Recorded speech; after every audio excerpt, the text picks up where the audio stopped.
Hello, hello, hello. Welcome back to another episode of the old BXR Podcast. We got all sorts of fun gaming stuff to talk about today. I mean, sort of. It's kind of that time of year where like there's just not. I mean, not a lot's coming out, and so it's the definite like the slower period. Though I think it ramps up next month pretty quickly. So yeah. Anyways, Chipmunk is joining us today. Jared is currently in a snowstorm, and he, for all we know, might actually be dead. We're not sure. We'll probably check on him, maybe. We'll see. But yeah, I figured we could just kind of hop on in. I don't know who all watched the Xbox Developer Direct today, but we can kind of talk about that real quick, maybe quick. I don't know. We'll see. Chipmunk, did you watch the Dev Direct thing, or did you see anything about it? All I saw was the aftermath tweets. So I saw you and Jared posting about Indiana Jones, so I got really excited, and that was about it. Yeah, so they had their little decision to make that game first person. Yeah, I mean, so we can get into that. If they made it third person, wouldn't everyone just say it was copying Uncharted? Because that's like Uncharted was Indiana Jones, but the PlayStation game, right? So if you just wrap that back around and Xbox finally makes an Indiana Jones game and you make it third person, it's just gonna feel like an Uncharted ripoff. They're like from the little snippets of gameplay. A better game. I mean, if like you just don't copy those things that they have in there and make it unique, then I don't think it's a problem. Yeah, I mean that's fair. The other thing that I saw someone saying is like Machine Games has only made first person games, so maybe they felt more comfortable. Is it not by Best of themselves? No, it's by the people who made Wolfenstein. That's why when you were talking about earlier, I was like, well, they made the Youngblood recently, which wasn't that great, but. Yeah, I wonder if their lead left, because that game, from even the first to the second one, was kind of a big departure. So I wonder. I can look it up. But yeah. So I don't know. So they showed that. They showed some Avowed. They showed some Square Enix Secret of Mana game, Legend of Mana, something, I don't know. That's why we need Jared here to talk about that game, because I saw that and I was like, yeah, this ain't me. And then he was stoked. Then I don't know what it is, but he was stoked. Yeah, I mean the of Mana like IP, they have a ton of games, but then they also showed some like 4X game that looked a lot like Civ. And I think everything they showed, and Hellblade 2, obviously. And then I think everything they showed was this year or maybe next year at the latest, if I recall correctly. But yeah, so I guess if you guys didn't watch much of it, we could just talk about the game specifically. But yeah, when I was watching it, it's just like, I don't know if, so I saw someone say this, but I don't know if we're having too many of these developer things now, because like you used to only have like a couple a year, right? And they were big and everyone brought their games to them. But now like Sony does their own, they do like the state of play, and it's like every couple months. Nintendo does their directs, now Xbox does their thing, and it seems like you get them fairly frequently. And I almost wonder if because we get them so frequently, like they've just become filler. Because like, don't get me wrong, the little snippets of game stuff they showed today were cool. Like it was cool to see like the little bits of Indiana Jones gameplay and like the Hellblade gameplay, and like Avowed looks fairly cool. But there was so much just like dev speak where it's just like shots of developers talking about their game, but like in that stereotypical like PR way where it's just a bunch of buzzwords that I'm just like, I don't know, man. It's just like a bunch of big ass words that you're using to try and make the game sound cool. And I'm sure the game is cool and I'm sure you're proud of it, but like, I don't know. You could take that dev direct and make it like 10 minutes and just show me the trailers and then maybe be like, this is coming here. We blah, blah, blah. Like, I don't know. By the way, looked it up. The creative director for the Wolfenstein game did not do Youngblood. He was busy with Doom Eternal. Ah. Well, Youngblood, they also worked with Arcane to make the Arcane that made Redfall, so so the good one. I wonder what happened with Arcane there, because Redfall was such Well, there's two different Arcanes. There's Arcane Austin and Arcane Leon. Arcane Leon is the one that made Dishonored and made, what was their recent game? Deathloop? They're the ones that make good games. Blade too. Yes, they're making Blade. And then Arcane Austin, they actually made Prey, and then now they made Redfall. So, I mean, Prey was like a critically acclaimed Yeah. game, but I think it sold pretty badly. But Yeah. like the game is cool. So I don't. I mean, it seems like Arcane Austin like could have been decent, but I think they were just given a completely different project than what the people there wanted. I mean, we saw the stories. Like fucking half this, like over half the studio just left and shit. So probably not the play there. Like I don't know. Yeah, so I guess out of those games, any of those excite you guys? I'm hesitantly excited about Indiana Jones. Yeah. That game will either be a 10 out of 10 or a total flop, Redfall-esque, no in between. All right, fair enough. I I did think it's see. interesting. Oh, sorry, go ahead. No, you go. I think it's interesting that you brought up that it's essentially like Uncharted is basically Indiana Jones, because I thought that for a while. And while it's not the game, I have thought about the topic for the movies for a good bit of like if they're going to do more, if they're going to reboot it. And like Tom Holland came up as that, which I do think is a little bit of a mistake for them to not put somebody new as Indiana Jones for the model in the games, because Harrison Ford is obviously not looking like that. And he's, as tragic as it's going to be, at some point he's not going to be here anymore. So like, I'd like for there to be more Indiana Jones. I'm excited that there's going to be something that isn't a Lego game that's touching on it. But I'm also a little hopefully I think Troy optimistic. Baker did a good job with the voice, honestly. I actually thought it was Harrison Ford. I was like, oh, they use like AI It's to make him not? younger? Oh, Yeah, shit, it's I Troy didn't know that. Baker. Damn.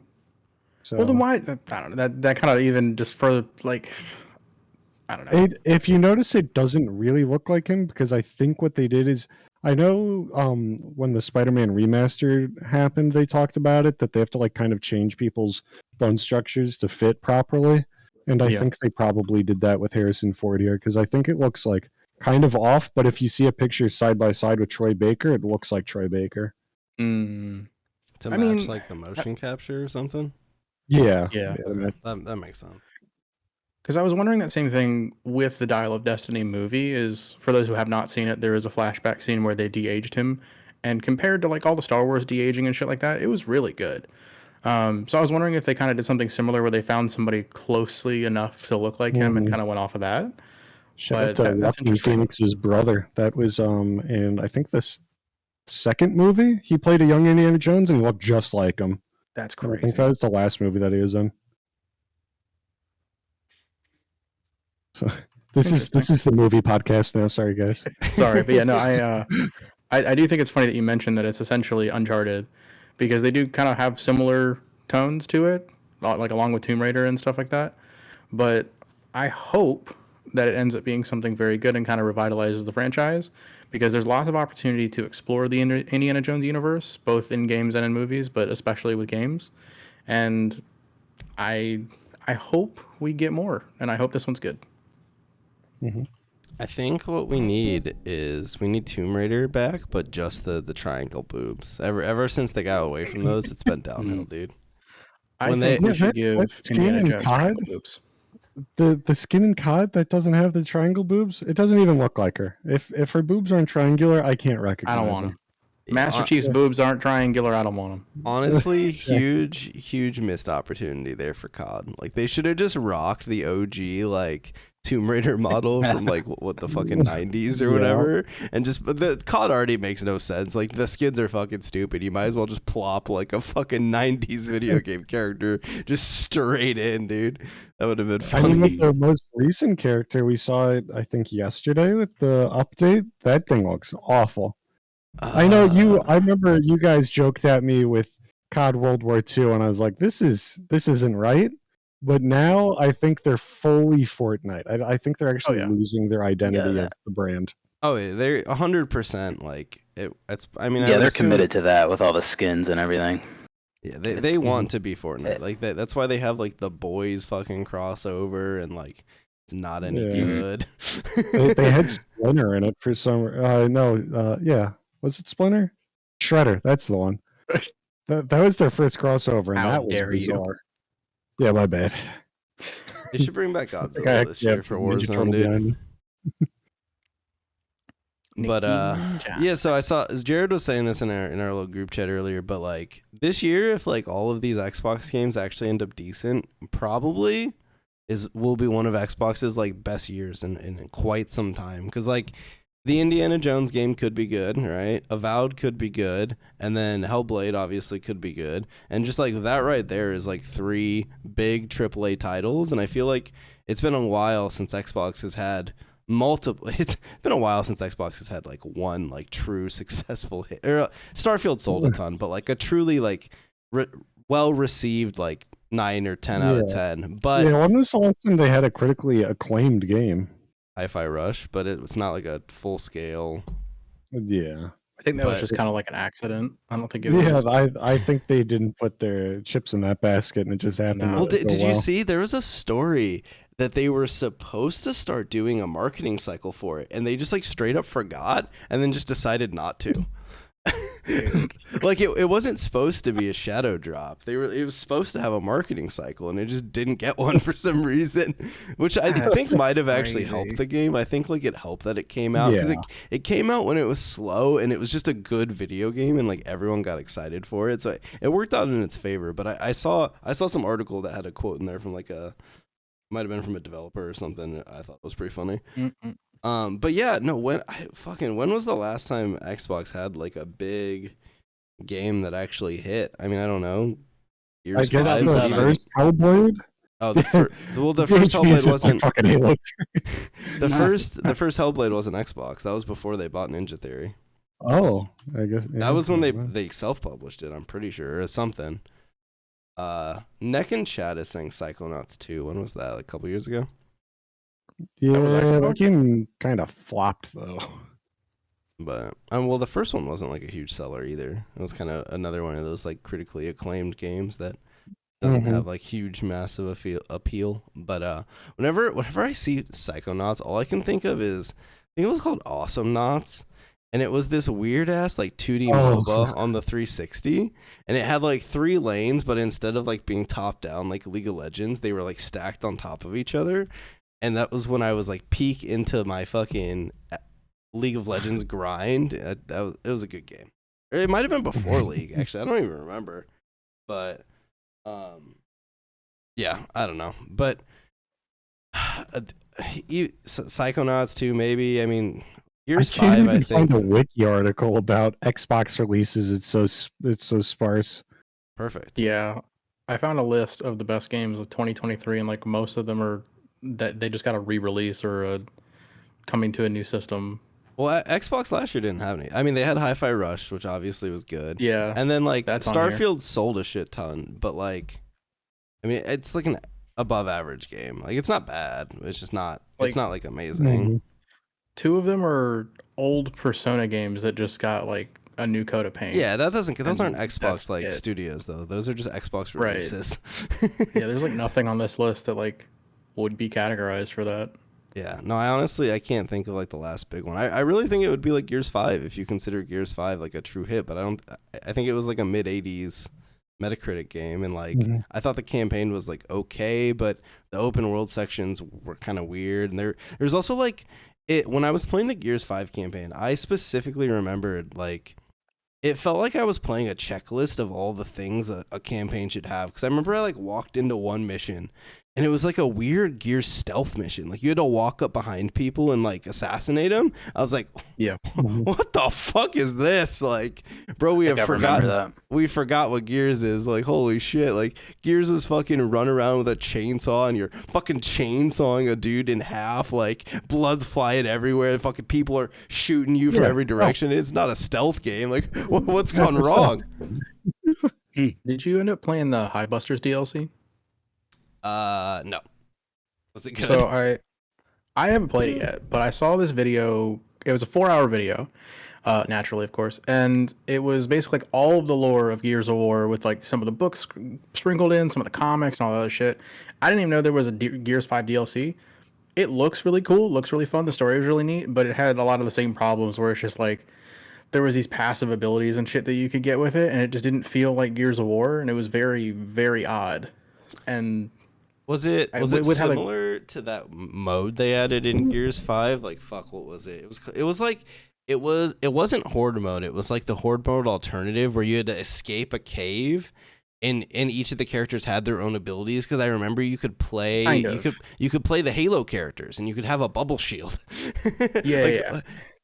It was So- kind of like that, where one of the main characters had like rechargeable ammo. I don't know what the other ones had, but it was very much like that, and it was weird, but it still looked cool. And then there was apparently like Gears Tactics ties in pretty heavily for that, and that's not really my cup of tea, so I don't think I'm gonna play it. But I don't really know. It's not that good for a tactics game. Yeah, I think the story was more interesting than actually watching the game being played. I have a list of all games that were released, and I think the only one that might be critically acclaimed is Grounded. Damn. And I mean, before that, you got Halo Infinite and then Forza games, and then that's.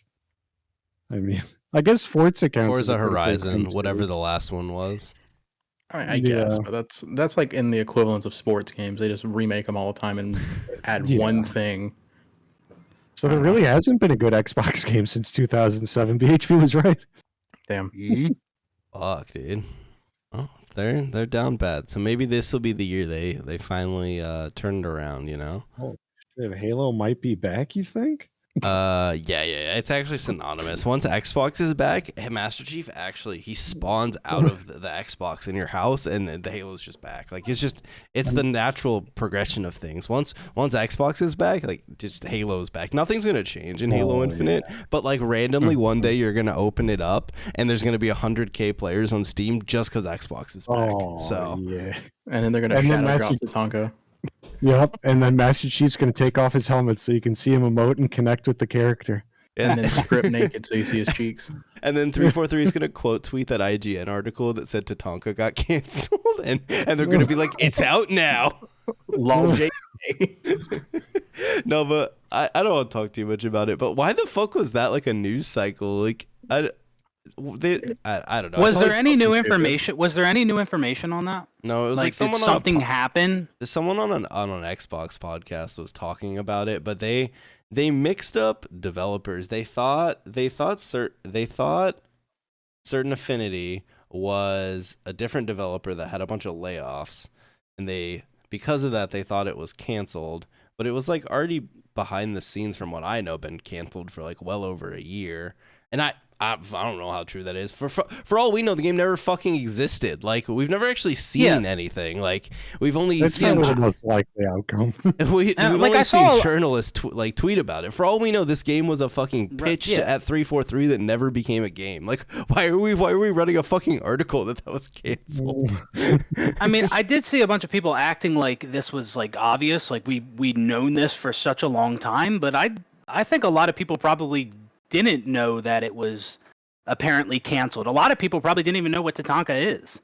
You know, everyone was acting like, yeah, like we knew this for months. But I think a lot of more, casual fans probably had no idea about this. So Yeah, I do think it could have been informative to some people. But Yeah, if there was like no new information or anything, like I can definitely see how it's a random time to put an article out like that. Yeah, it just seemed random, but I mean, it's not the end of the world. General Heed responded to my tweet and said something similar to that. Like people that are heavily like pay attention to Halo stuff have kind of heard that murmur for a while now. But like, if you're just like casual gamer or just like a dude who plays Xbox games, you might not have actually heard that. So for you, that might have been like, oh shit, it got canceled behind the scenes. So I think that happens more than people realize. Like you'll ever see if you go on Reddit, people are like, "Oh, we got to nerf this gun or this gun with like Call of Duty." They don't realize that it's like the people that are on Reddit are the people that care the most about Call of Duty, which is you're the smallest percentage of people that the developers should give a shit about. The games and like all this news, you're like, oh, of course we knew that. It's like, well, yeah, because you're like of 20,000 people, you don't realize how small these bubbles are that you're in. yeah. Happens So- all the time. Speaking of good old Halo, let me see if I can pull this tweet up. So I don't know if you guys saw this tweet, but in Hidden Xperia's like recent video, he kind of talked about the Halo campaigns and how it's kind of sad that like by the time we get like the continuation of the story, it's gonna be like fucking 6-7 years from now or whatever. And so someone responded to him basically saying like, oh, this is actually like an old tweet, it's like a month ago, but basically like how they didn't have a plan for continued content, and like one of the developers, I think he left now. Yeah, he did. said they did, but basically it just never turned into anything, which I don't know. I guess kind of makes sense, but That's what I love to hear from a console's biggest franchise. That shit used to sell consoles. It's just crazy that we're at this point where like developers like, yeah, they don't really care about us anymore. We wanted to do something and nothing happened. Like, holy fuck. You guys were the game.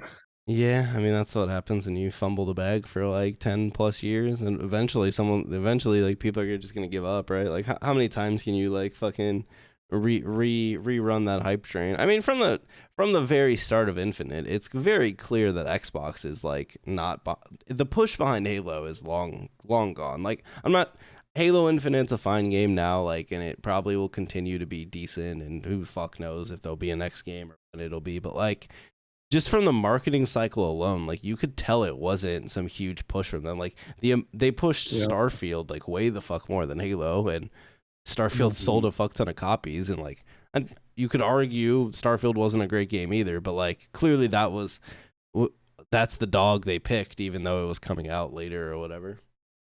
Or like when Infinite was coming out, a lot of their marketing was fucking Forza, which again, arguably like maybe a better game, but it was clear they've picked different IPs at multiple times. So Yeah. Well, even like what they marketed it with. Yeah, honestly. Hmm? Hey, do you guys remember Halo Wars 2? And then everyone collectively shakes their head no, and they're like, well, that guy is the main bad guy. And they're like, oh, okay. All right. Hey guys, do you wear construction boots? Well, Halo now has a collaboration. You sit in chairs?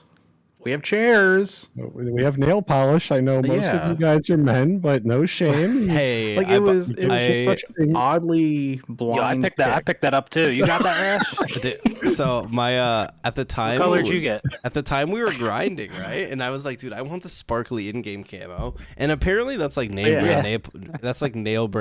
brand nail polish. Yeah. So like I just bought it for my wife. I just asked her what color she wanted. So I have the sparkly little camo in game. So it's worth it, you know? Yeah. But the fucking collabs are just hilarious. Like the cookbook. like I understand the game that they was wanted in to the go to a broader audience. Yeah. I I think every game does these collabs. It's just funny when Halo does them because it's like the sentiment toward the game is like just a bunch of people are pissed off and then they're like, I know, it's like here's some fucking boots. Yeah, it's like they wanted content and they got a cookbook, you know? Like, which like is fine. I don't mind that. Yeah, I get it. Like, it's just silly. I'd much rather they focus on the game and then market me shit I kind of don't really need. Yeah, but then I can choose. I think it's different. Like, it's not the same people. It's not like the people who were fucking working on the cookbook or the people that are fix desync. So it's not like it really takes away from the game. It just looks dumb because that when the cookbook came out was when people were like, "We need a roadmap," and then Halo just dropped roadmap to the fucking kitchen, brother. The main fucking Halo account just fucking drops the cookbook. And they're like, "This is your roadmap, and you will fucking like it." But make yourself a Moa burger. That'll cheer you up. Yeah. But well, I mean, I guess I know what you're talking about, Arash, with like obviously those aren't the same people, but the dudes behind the scene obviously see that IP sells better not being played, which is kind of shitty. Yeah. But they're like, fuck, we'll just do a cookbook. The boomers will like this. Nobody's playing the game, so why even give them a roadmap? Yeah. Oh, yeah. I mean, I still think the Halo IP sells things. Like the game itself, like clearly is past its thing, but the IP itself still holds like a ton of nostalgic value because so many people have played it over the years that you can drop some Halo branded shit, and even if people don't play Infinite, like they'll still buy Halo shit. Like when they drop Master Chief into various different games, like I always see a fuck ton of people on my feed buy it, and it's like half the time it's like in games they don't even play, right? So it's and a lot of those same people aren't actively playing Infinite, but they will show up and buy Master Chief in Siege or like wherever the fuck they drop him next. So I don't know. Yeah. I always get sad when I go down this route because then you're like, well, clearly Halo still fucking sells. Mate, if we just made a good game, like it would have a bunch of players. But you know, here we are. Yeah, but you have to get used to not owning your games, Arash. Come on. Hey, we We could talk about that. I love Ubisoft. They're one of the best developers in the fucking world, dude. They make such good stuff like the ball game. my God. Can we talk about the fucking ball game? All right, so I found some more details about the ball game. This game came out years ago. This is a game. So I saw a thread on Reddit. This was a game. It was like on Steam. It was a released video game, and Ubisoft like bought it up and like took it down. It just went silent. And for some reason now, like without any marketing, they're just pushing it back out. Like, I don't know. I don't like know. Monkey Ball, the ball game, or like something else? No, what was it called? Now I gotta fucking look up the tweet. You gotta look it up. I don't know how else to describe it besides multiplayer ball game. It's one of the only multiplayer games coming out in 2024. So. Battlecore Arena. Battlecore Arena. Yep. You'll look at it, you'll be like, wow, that's a bunch of balls going around. That's crazy. Hell yeah, dude. Brain balls? So let me show you this. This is a trailer from the Battlecore Arena account that came out in 2018. It's 2024. Hell yeah, dude. And Ubisoft is running a open beta for this. This is 5 years ago. This was a trailer that they dropped themselves. And here you go. This is the original 2018 trailer. You got the cows and everything. I'm completely sold.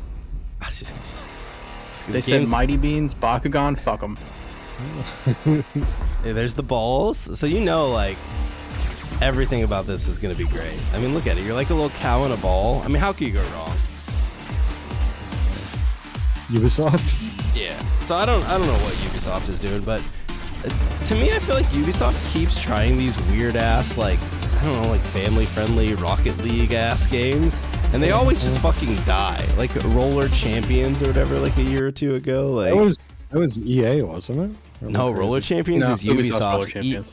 EA had their own game that was EA did. Yeah, EA no. Yeah, the dodgeball game was an EA original, which is like technically their indie branch or whatever, I think, that also died, and that was Knockout City, which I'll be honest, Knockout City wasn't bad, but it just like got kind of boring. It was bad. I played that with you, and you're like, this isn't bad. It was miserable. I hated that. You're just not a true luchador. But yeah, so you can see this won some indie game prize in 2017, so it's coming out soon, guys. You can. Did you sign up for the beta? I did. Well, of course. I can't wait to play. I'm so excited. Insider program for sure. But no, that brings me to my fucking broader topic. So like, we'll get into if you guys were disappointed by anything in the Xbox showcase. But like, dude, fucking hell, if you don't like single player games, gaming in general is just down fucking bad. Like, there is this year I put out a semi meme tweet. But if you want to play a multiplayer like PvP game this year, you can get excited for the ball game, Smite 2, the fucking Ubisoft pirate game, X Defiant if it ever fucking releases, and like the whatever version of Call of Duty we get this year. Like there's just nothing good that comes out multiplayer anymore. And recently we got the finals. The finals is pretty cool. I'll give it that. But like, I don't know.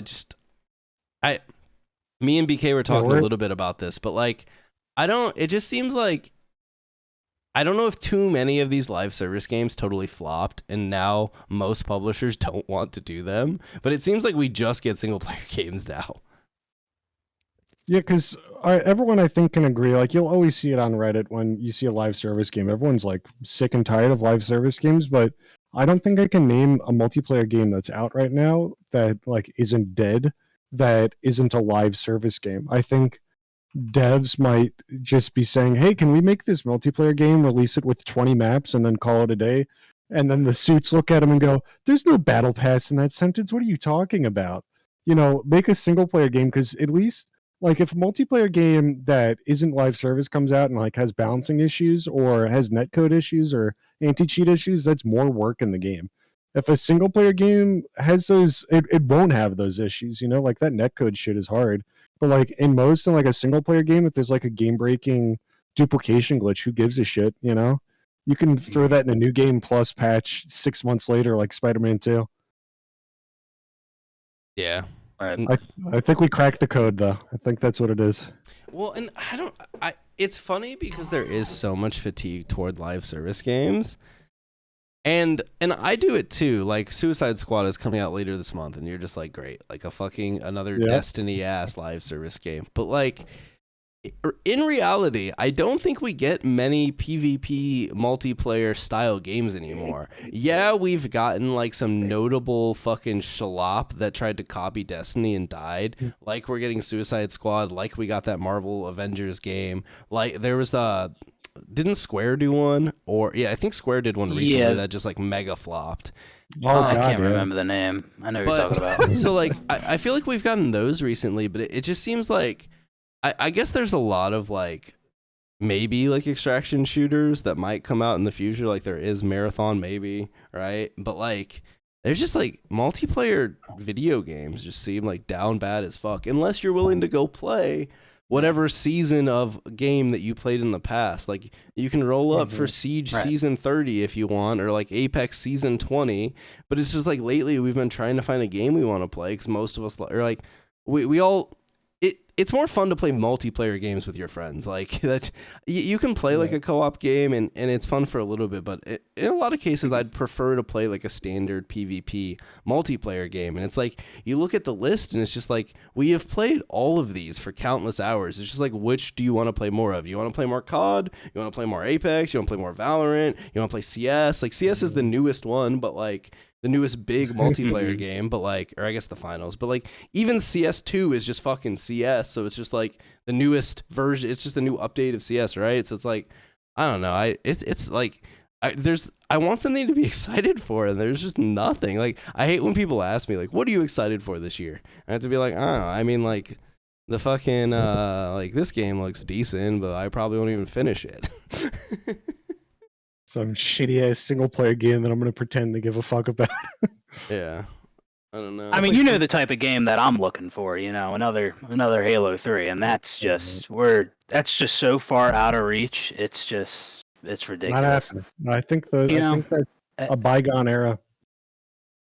I feel like Brash, you mentioned on the last podcast about how like, we were talking about games, and I mentioned how some games have a ton of content. And you mentioned like how you don't mind, some games doing different things. Like you'll have one game for single player, one game for multiplayer, another game for this, and you just don't mind different games focusing on different things.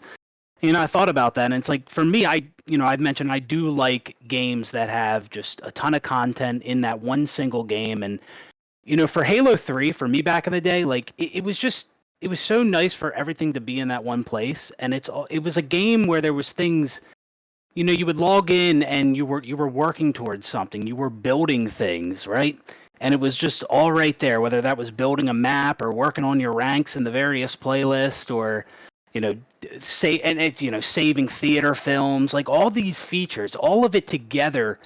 It just made it a really enjoyable experience to dedicate your time playing a game like that. I mean, even now, the fact that I have all those theater films saved from back in the day, and I can go back and watch them, like those moments, that's just incredible to me. If I was playing like one of the older CODs, all those moments would be gone. Like that game was just not just a good game, but I talk about how good Halo 3 is all the time, but it really is. It was not only a good game, but just a good piece of technology, and it's just that has been lost, and we're not getting anything like that anymore. I'm glad I was kind of a child when H3 came out, because like the Forge, and then like you said, the campaign and finding the Easter eggs, and then playing SWAT or like ranked with the boys, like all that shit together was like, because as a kid you get like one game, and like what a one game to get. Right. Yeah. Yeah. I mean, these days, if you're a kid, you just play Fortnite. I mean. Yeah, to and be the honest, types of games we're getting now, the games that are being showed off at this event are just so far from, what I just described with Halo 3. Like, not even anywhere near the same realm. It's just crazy. So for someone like me, it's like, a lot of these games don't really, appeal to me that much. So, I think too, if you look back at like the early.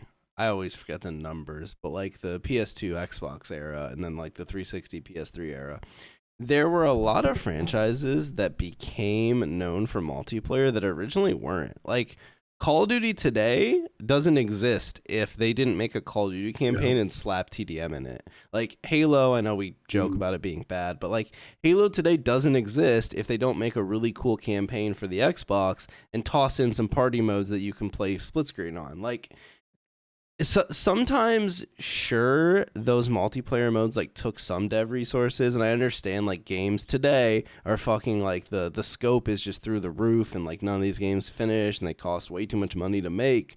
But it's like back then you used to give like a few devs like, hey, like throw together a multiplayer mode, and like if it's bad, like whatever, you know, like people won't play it. But like sometimes you'd end up with some really cool stuff, and then maybe when you go around to making a sequel, you make it more of a focus, right? Halo 2's multiplayer was clearly much more of a focus than it was in CE, and then when you come around to Halo 3, like holy shit, obviously they've put time into the multiplayer because it matters. And like Reach, for as much as I fucking hate that game, I don't actually hate it, but like for all my issues with Reach, the package of Reach was full of shit, and there was tons of multiplayer stuff. And so you can tell, like, for like a franchise that started as, hey, we need something on the Xbox, like, and they made a cool FPS campaign, and they're like, yeah, I mean, you can load into these maps that are kind of Quake-ish and run around, and shit's not very balanced, but like whatever, you're just gonna play with your buddies on the Xbox, right? And it turns into a franchise that people are playing multiplayer for 20 plus years down the line.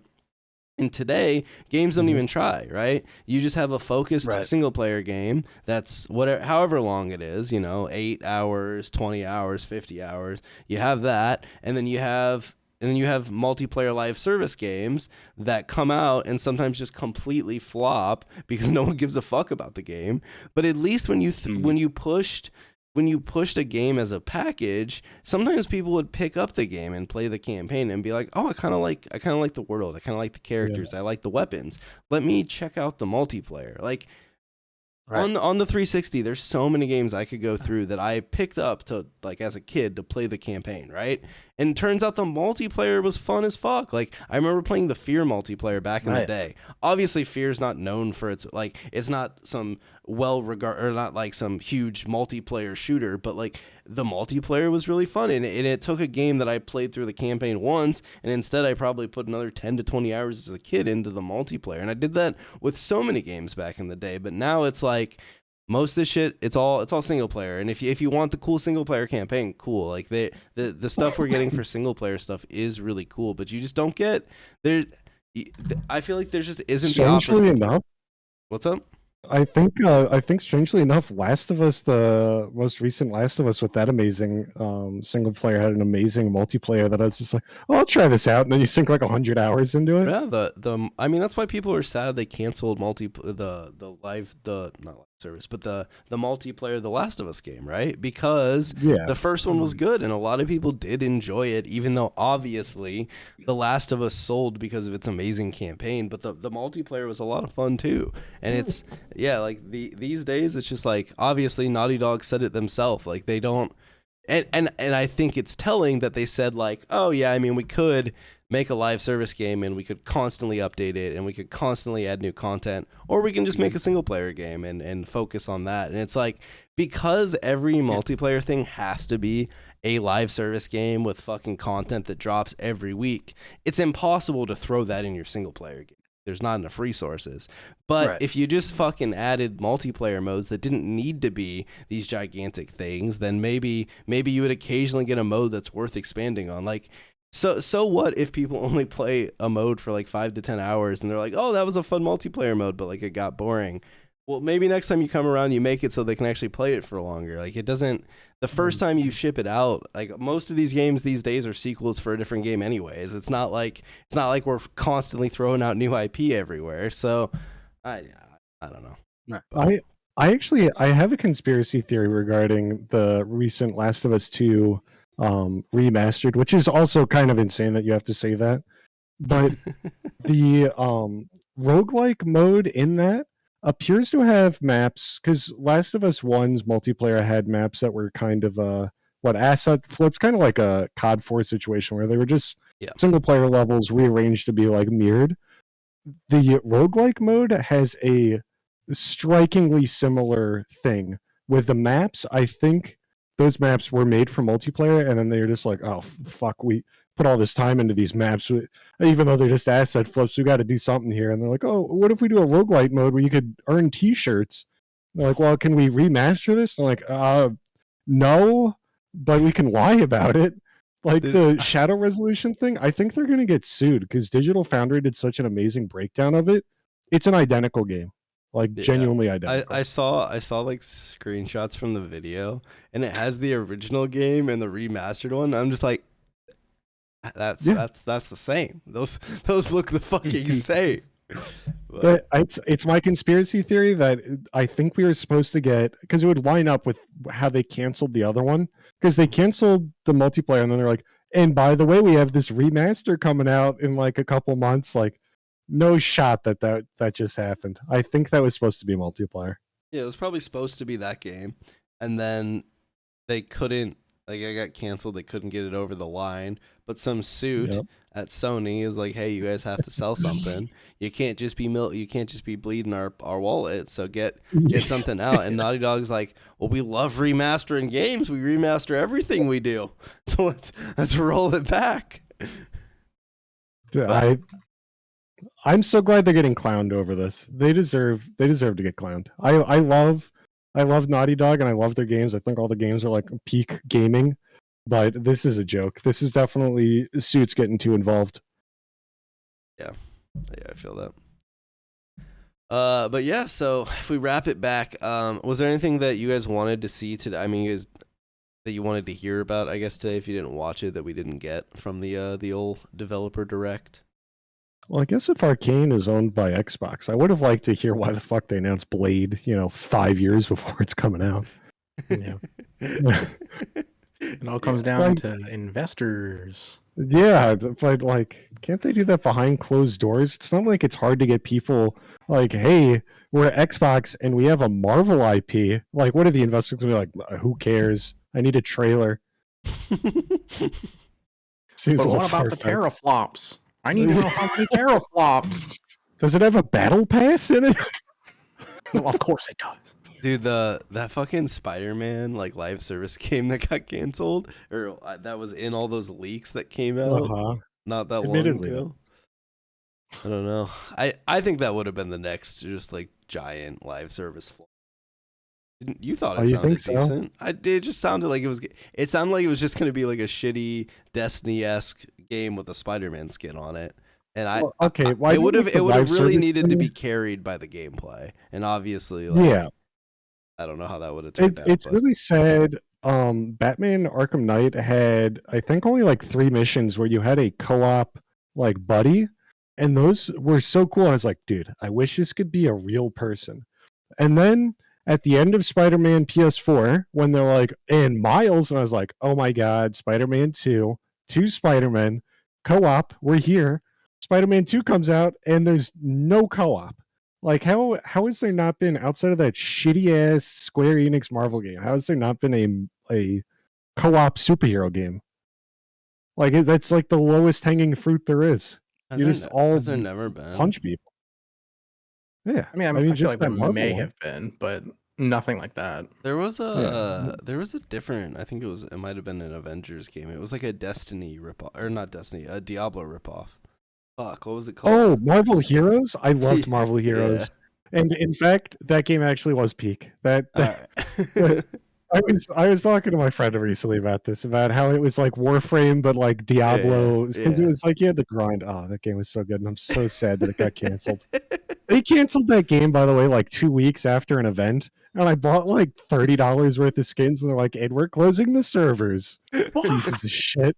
They just used it to promote Civil War, and then they're like, look at this Spider-Man costume. I was like, I love this game. I love Spider-Man costume. And then they're like, we can't afford to do this anymore. I'm sorry. They gotta bring that game back. It's crazy with some of that stuff because obviously, like, the IP costs so much money. So it's like, if those games aren't like massively successful, they just bleed money. Yeah. But yeah, I was hoping to hear.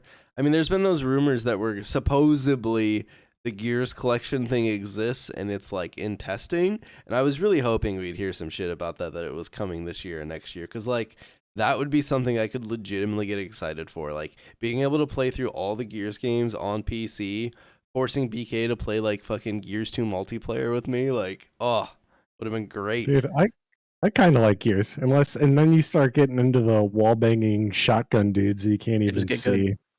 Well, Just because you couldn't hang on game battles doesn't mean you have to make it bad for the rest of us. It's not, the thing is, it's interesting you say that because the games, I feel like this happens a lot where people enjoy it. That's definitely the skill ceiling, but that's not what the game was designed for. Yeah. And I don't know how you combat that. Like the bunny hopping in Titanfall 2, I understand that's a part of like Source Engine and that's like peak movement, but I just like this slow wall run, you know? Yeah. The wall bouncing in Gears gets pretty fucking crazy. It's almost like you're just it's you're playing a different video game than it was probably originally conceived to be, but obviously like now if you were to release Gears 6 and you're like, and we removed wall bouncing, I mean, people would lose their shit. If they said we removed it and we never wanted it, and like you guys are fucking weirdos for it and you're exploiting something. Hey, Call of Duty tried. Call of Duty fucking tried. Infinity Ward, bless their hearts, released MW2 and said, fuck you, slide canceling doesn't exist anymore, and it takes 10 years to ADS with your gun. So you're gonna fucking stand there and shoot people. And it sold copies, but it also had like a huge player drop off. So Infinity Ward did try, and unfortunately I don't think it worked all that well. So I think once that stuff kind of finds its way into your game, it's just there. Like it's. I mean, like, Halo 3 got rid of the Halo 2 button combos, and you know, not everyone was thrilled, but Halo 3 did fine. So and some of the super jumps. and that. True. So that's an example of where it didn't matter. But I mean, that's just because Halo 3 was so good. So I will say, it didn't really matter. And I will say, I'm maybe I'm off here. Halo 2 is a massive video game. Back in the day, you didn't know about button combos unless you were like some competitive Halo 2 kid. The percentage of people that actually even knew those existed before H3 came out, that like of the percentage of millions of people that played H3 on launch, I bet less than 1% even knew there was button combos in Halo 2. So like, yes, those people were mad. Viral. What's that? Like back then, that do you remember like how things went viral back then? Like if that happened to you, there was no kill cam. Be like, what the fuck just happened? Like you'd send him a message and he'd be like, I'm not telling you. Basically, and then you'd have to like sit there and go in a custom game lobby and try and find it. You would have had to be someone that watched MLG and saw the tournaments, or someone that watched the 280p fucking early Xbox Halo 2 montages, where like everything's a blur and you can barely see what's going on. Like, other than that, like you just didn't know about that stuff. So I think while I agree with you, like it worked for Halo, totally different world. It would be like when Halo Infinite tried to remove all the skill jumps and everyone got pissed off, right? Like, so Halo themselves tried it recently and it didn't go that well for them, and they put a lot of them back and they like reverted some of the movement changes and stuff. So I think too, it's a lot easy. Back then, you could piss off your hardcore player base and probably just never hear from them. Whereas nowadays they're on Twitter, they're on Reddit, they're on YouTube. Yep. Like those are the people. Those are the people that are pushing out all the content. And even though you may have only affected 10% of your player base, it's gonna sound like a lot more of your player base. And so I think sometimes that's to like the detriment of games. Like sometimes I think like the hardcore aspect of gaming has like ruined some of these multiplayer games in certain aspects. Like I think sometimes developers feel too pressured to curtail to what that specific community wants, whereas like the game might be a bit more fun if we like had a little bit more like you know that I hate how much shit is G8 and COD ranked. Like, okay, the pros decided that shit, but I didn't. Like, I don't think some of those things are overpowered. 3 fucking assault rifles to play with? That's boring. You know?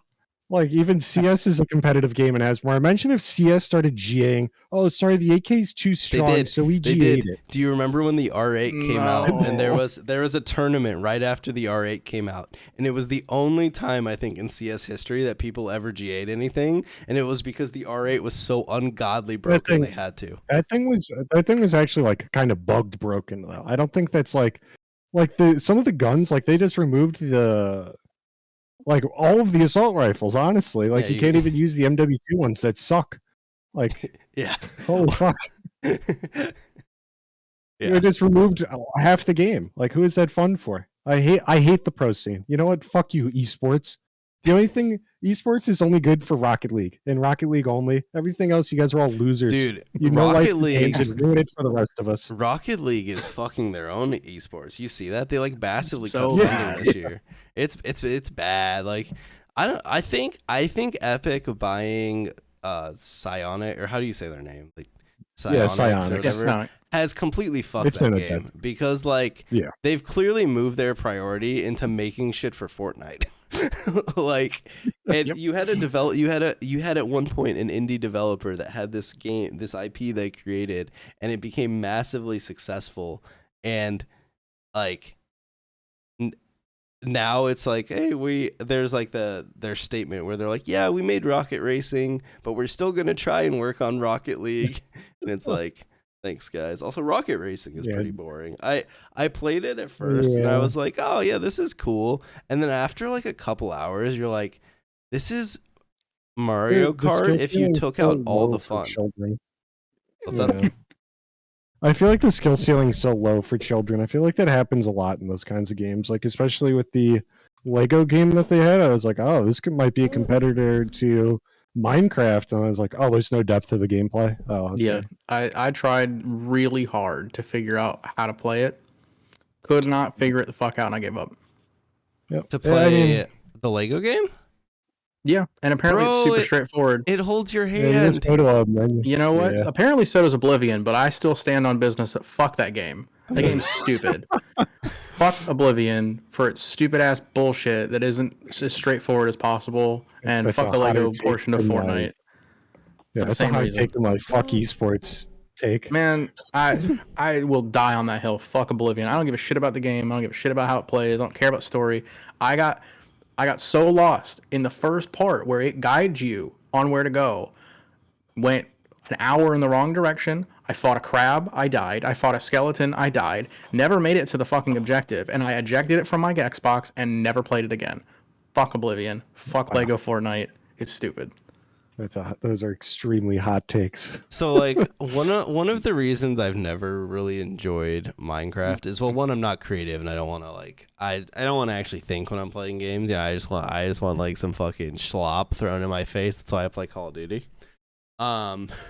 But like I've been playing the Lego Fortnite game a little bit with my kid, and like it like tells you exactly what to do. Like you open a menu, it tells you exactly what to build. Like the little person comes up and tells you what to do next. Like it holds your hand. It's the person that follows Where? you around. They just like pop up. You gotta talk to Who? them. It's a I girl. opened the game, and don't it was know how like you just missed me that. sitting in a field, and I'm like, what do I do? How do I build There shit? was a and there's person like- And I just standing kept hitting right there. buttons. There was nothing. No, there was a person there. You just didn't fucking talk to him, and then you start It's- building it's a almost village and annoying more how people much show up. I couldn't even figure out how to do that. Oh, I think this might be the first ever child game skill issue. Chipmunk got out skill issued by the game made for like 8-year-olds. Dude, that, and I was talking to somebody today about the old ass Lion King game. Well, isn't Oh, that that game was So extremely hard. unnecessarily People- hard. No, that wasn't unnecessarily hard. It was because they wanted you to buy it after renting it. No, The they devs wanted recently people to came out. fucking jump off of a bridge for how goddamn hard the game was, and they didn't want to sell it at all. It was so hard. That game, and there was an Incredibles game that was extremely hard because they didn't want you to rent it. They wanted you to have to grind, and I don't understand why small children had to grind fucking Dark Soul level games. That's how I feel about the Legend of Korra game that came out. I think it was for the Xbox One. It's like, it's fine up to a point, and then it's like, oh, okay, cool. Remember all the stuff we taught you? Fuck it. We're going to throw everything at you. Throw 'em in Because, the deep. yeah. I was gonna get that game for my wife. It's a good thing you said so something. hard. It's one of the hardest games I've ever played, and it's just frustrating hard. It's not like, man, this boss is really difficult. It's just like you have no opportunity to do anything, and It's not it Lego is so Fortnite hard, frustrating. is it? It's not like what? It's No, it's not Lego Fortnite hard. Fortnite. No, this is actual hard. Not I'm too stupid to figure out a fucking video game hard. Oh boy.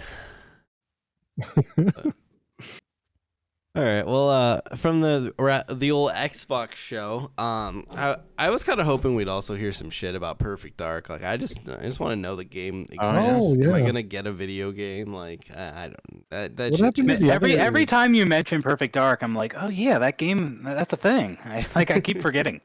Did they I just officially want. announce that? Is that real? It has a trailer. They called it the first quadruple A game. Really? Yeah. It's hilarious. And like I don't know, the studio making it has changed multiple times. They brought in like a different studio to help, and then like the studio they were helping, I think, is just like not doing anything anymore. I don't know. The game's probably never like. I just want it to, you know. Like I selfishly just want it to exist. Do you want it to, like, when a game goes through development hell like that, has it ever come out good? Like, ever? At Skull and Bones. I'm trying to think of an example.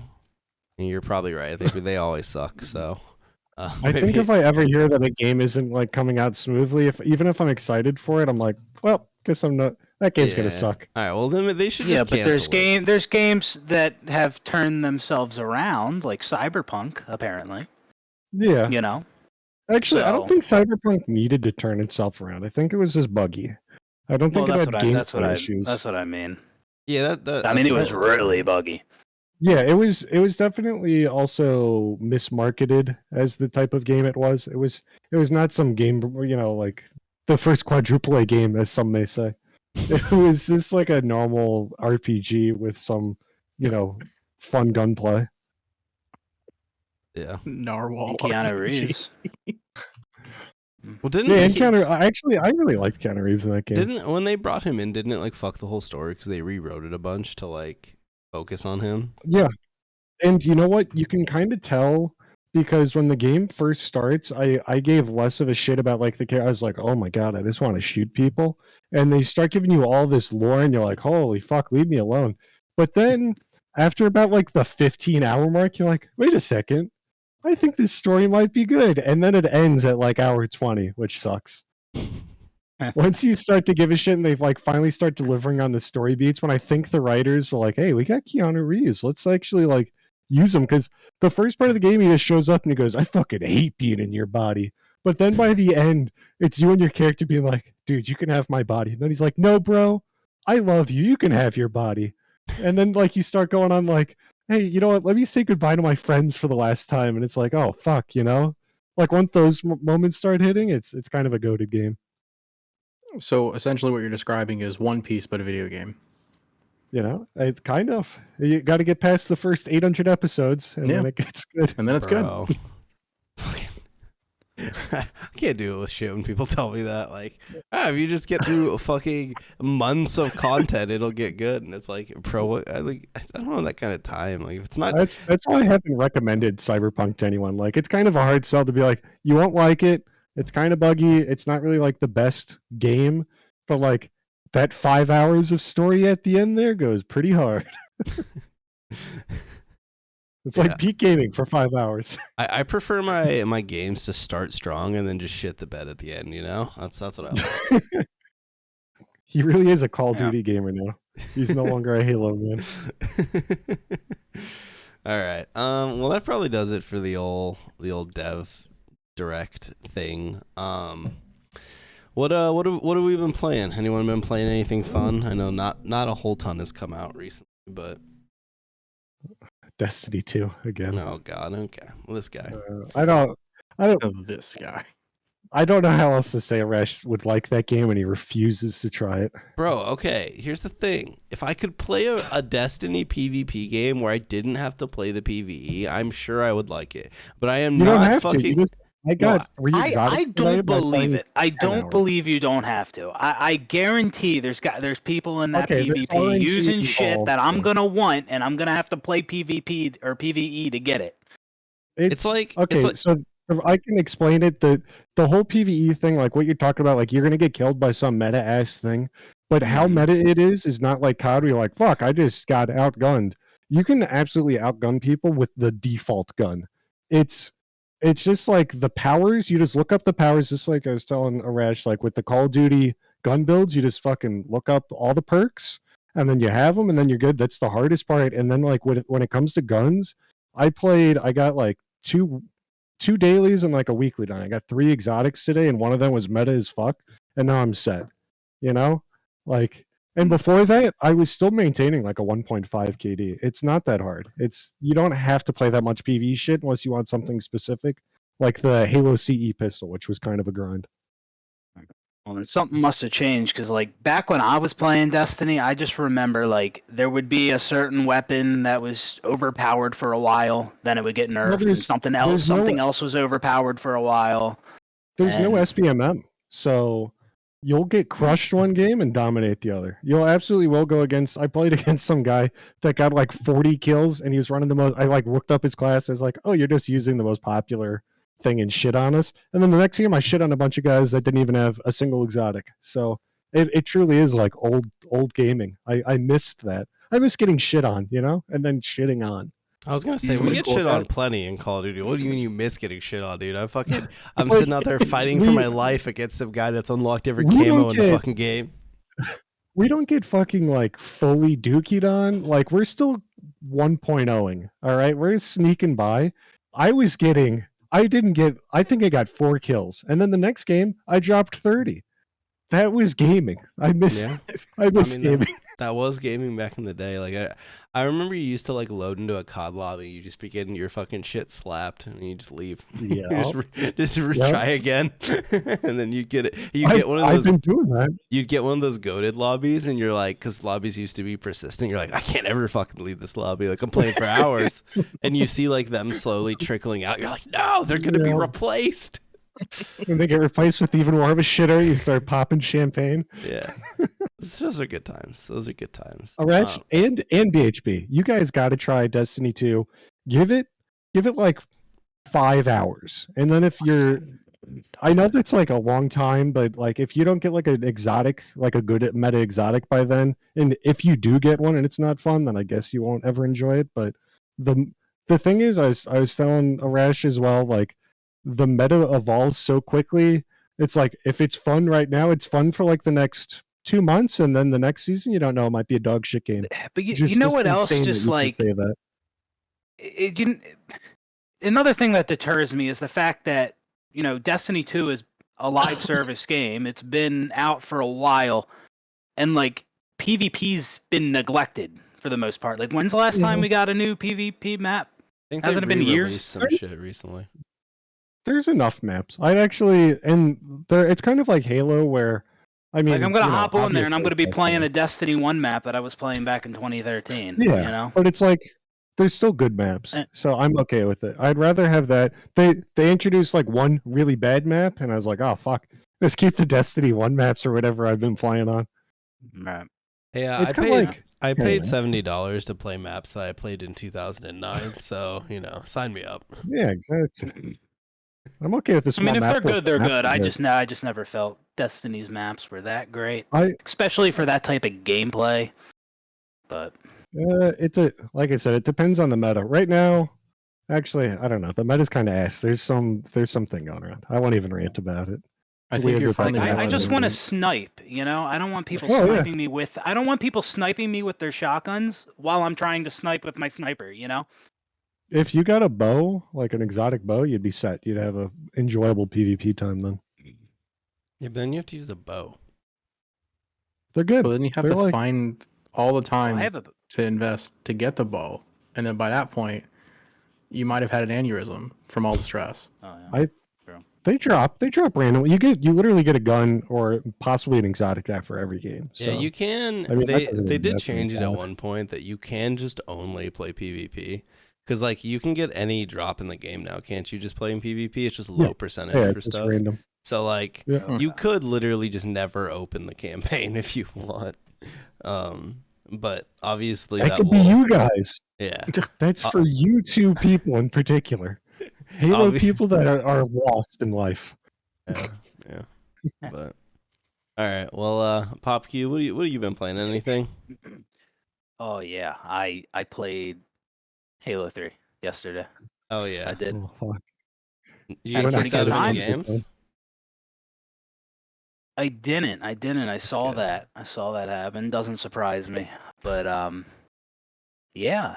I was played some doubles against like the same 4 people all night. It was a good time. Fucking the same. You know, people 803 talk about grinders. how people talk about how great MCC is, and obviously there are a ton of great things about it. But yeah, like the ranked scene on there is just that's not great. No, And it's atrocious. that's Like, always mainly what I played Halo for. even before Infinite came out, like after Halo 3, like after the first, like I'd say month when it was relatively popular, it went back to that fucking thing where like there's so few people playing ranked, you're literally playing nothing but alt accounts. It's like, bro, I can't do this. Like I love ranked Halo 3, but like, dude, I can't play fucking some dude who's never gotten off and he's on his 16th account. Like, it's Right. not. It's And, not like- even fun. You're like, it's like it is ranked, but like, at what point does like the ranks don't even mean anything? Because it's just like, what alt Right. account did you queue up against? Is it someone your skill level or someone better? Yeah, and like I don't even think you can like get a 50 anymore. I just don't think there's enough people. And yeah, I don't even know like the last time somebody's gotten a 50 in like a doubles or Yeah. Slayer on that game. And also there's people that can they can change your rank, you know? I don't know if you've seen that. No. There's like They just modders, change they can it? rank you up or rank you down Should I get my first 50? in MCSO. You could try if you get lucky. You've never gotten a 50 Then you can sing the before, song. Rash? No, I never did. I back in H3, I think the highest I got was like 42 or some shit. Like I don't know. What Oh, playlist? What poser. playlist? Lone Wolves and doubles. Yeah, that Lone Wolf Slayer. That's what I had my highest rank in for the longest time before I got my 50 in Slayer. My first 50, I actually ranked up from 48 to level 50. It was pretty insane. Oh shit, yeah. Yeah. Yeah, Which was I don't rare. know. Back I mean then. to brag, but I did hit 50. I hit Yeah, 50 dude. in SWAT. Okay, well that doesn't count. I did not. I hit nothing. But yeah, I don't know. I feel like back then, like I don't know, I just played with like my friends, so it was like Yeah. I don't know. I mean, I guess I also couldn't get 50 in Lone Wolf, so I don't know. Clearly, skill issue. So rough. But I don't like free for all in Halo games. I mean, Actually, it's okay.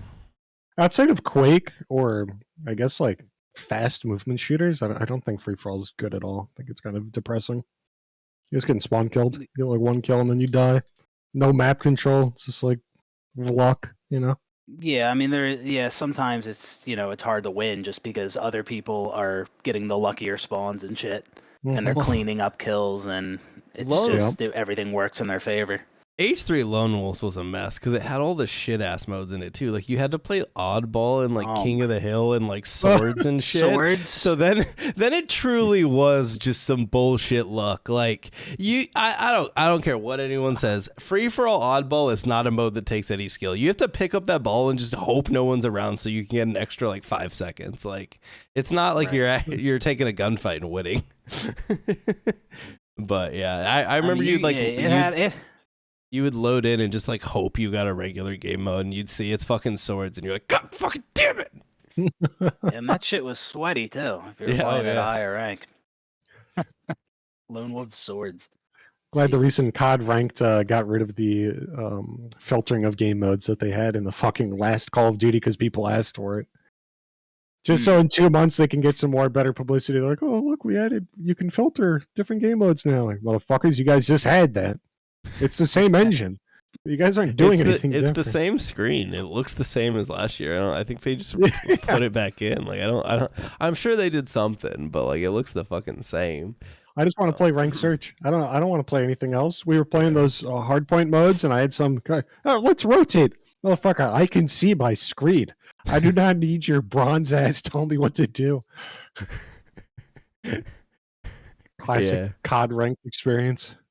Hardpoint is a dude. That's I don't know. I feel like hardpoint is the hardest mode to play. Like, I feel like most people can play competitive search at as long as you can play FPS games. Like, you can figure out search. Like, it's very.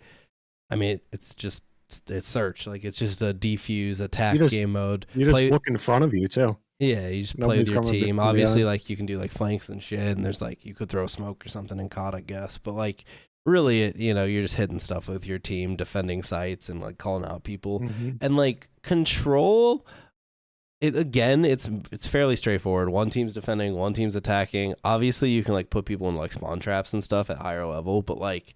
Most people can like pick up and play control and it'll just feel normal. Hardpoint, if you don't know what's going on, you're just in a fucking blender. Because you have to like rotate off the site early. You have to know the rotations. You have to know the spawns so that when you're rotating, you're not fucking the next spawn and putting them on the hill. Like Hardpoint's always been like in the past 2 COD games when I play ranked, I fucking hate Hardpoint. Like I don't want to play that shit. Like I would just play search if I could. Like which you could. If only there was a way to filter that out. If only, but yeah. So you've been playing some Halo 3. Since we're talking about COD ranked, I've been playing COD, too much of it, and recently we got the Season 1 Reloaded. Fantastic patch. It only completely broke the game for an entire night. So props to Sledgehammer. Fuck QA. We don't do that anymore. They're frozen over up there. I will give them props.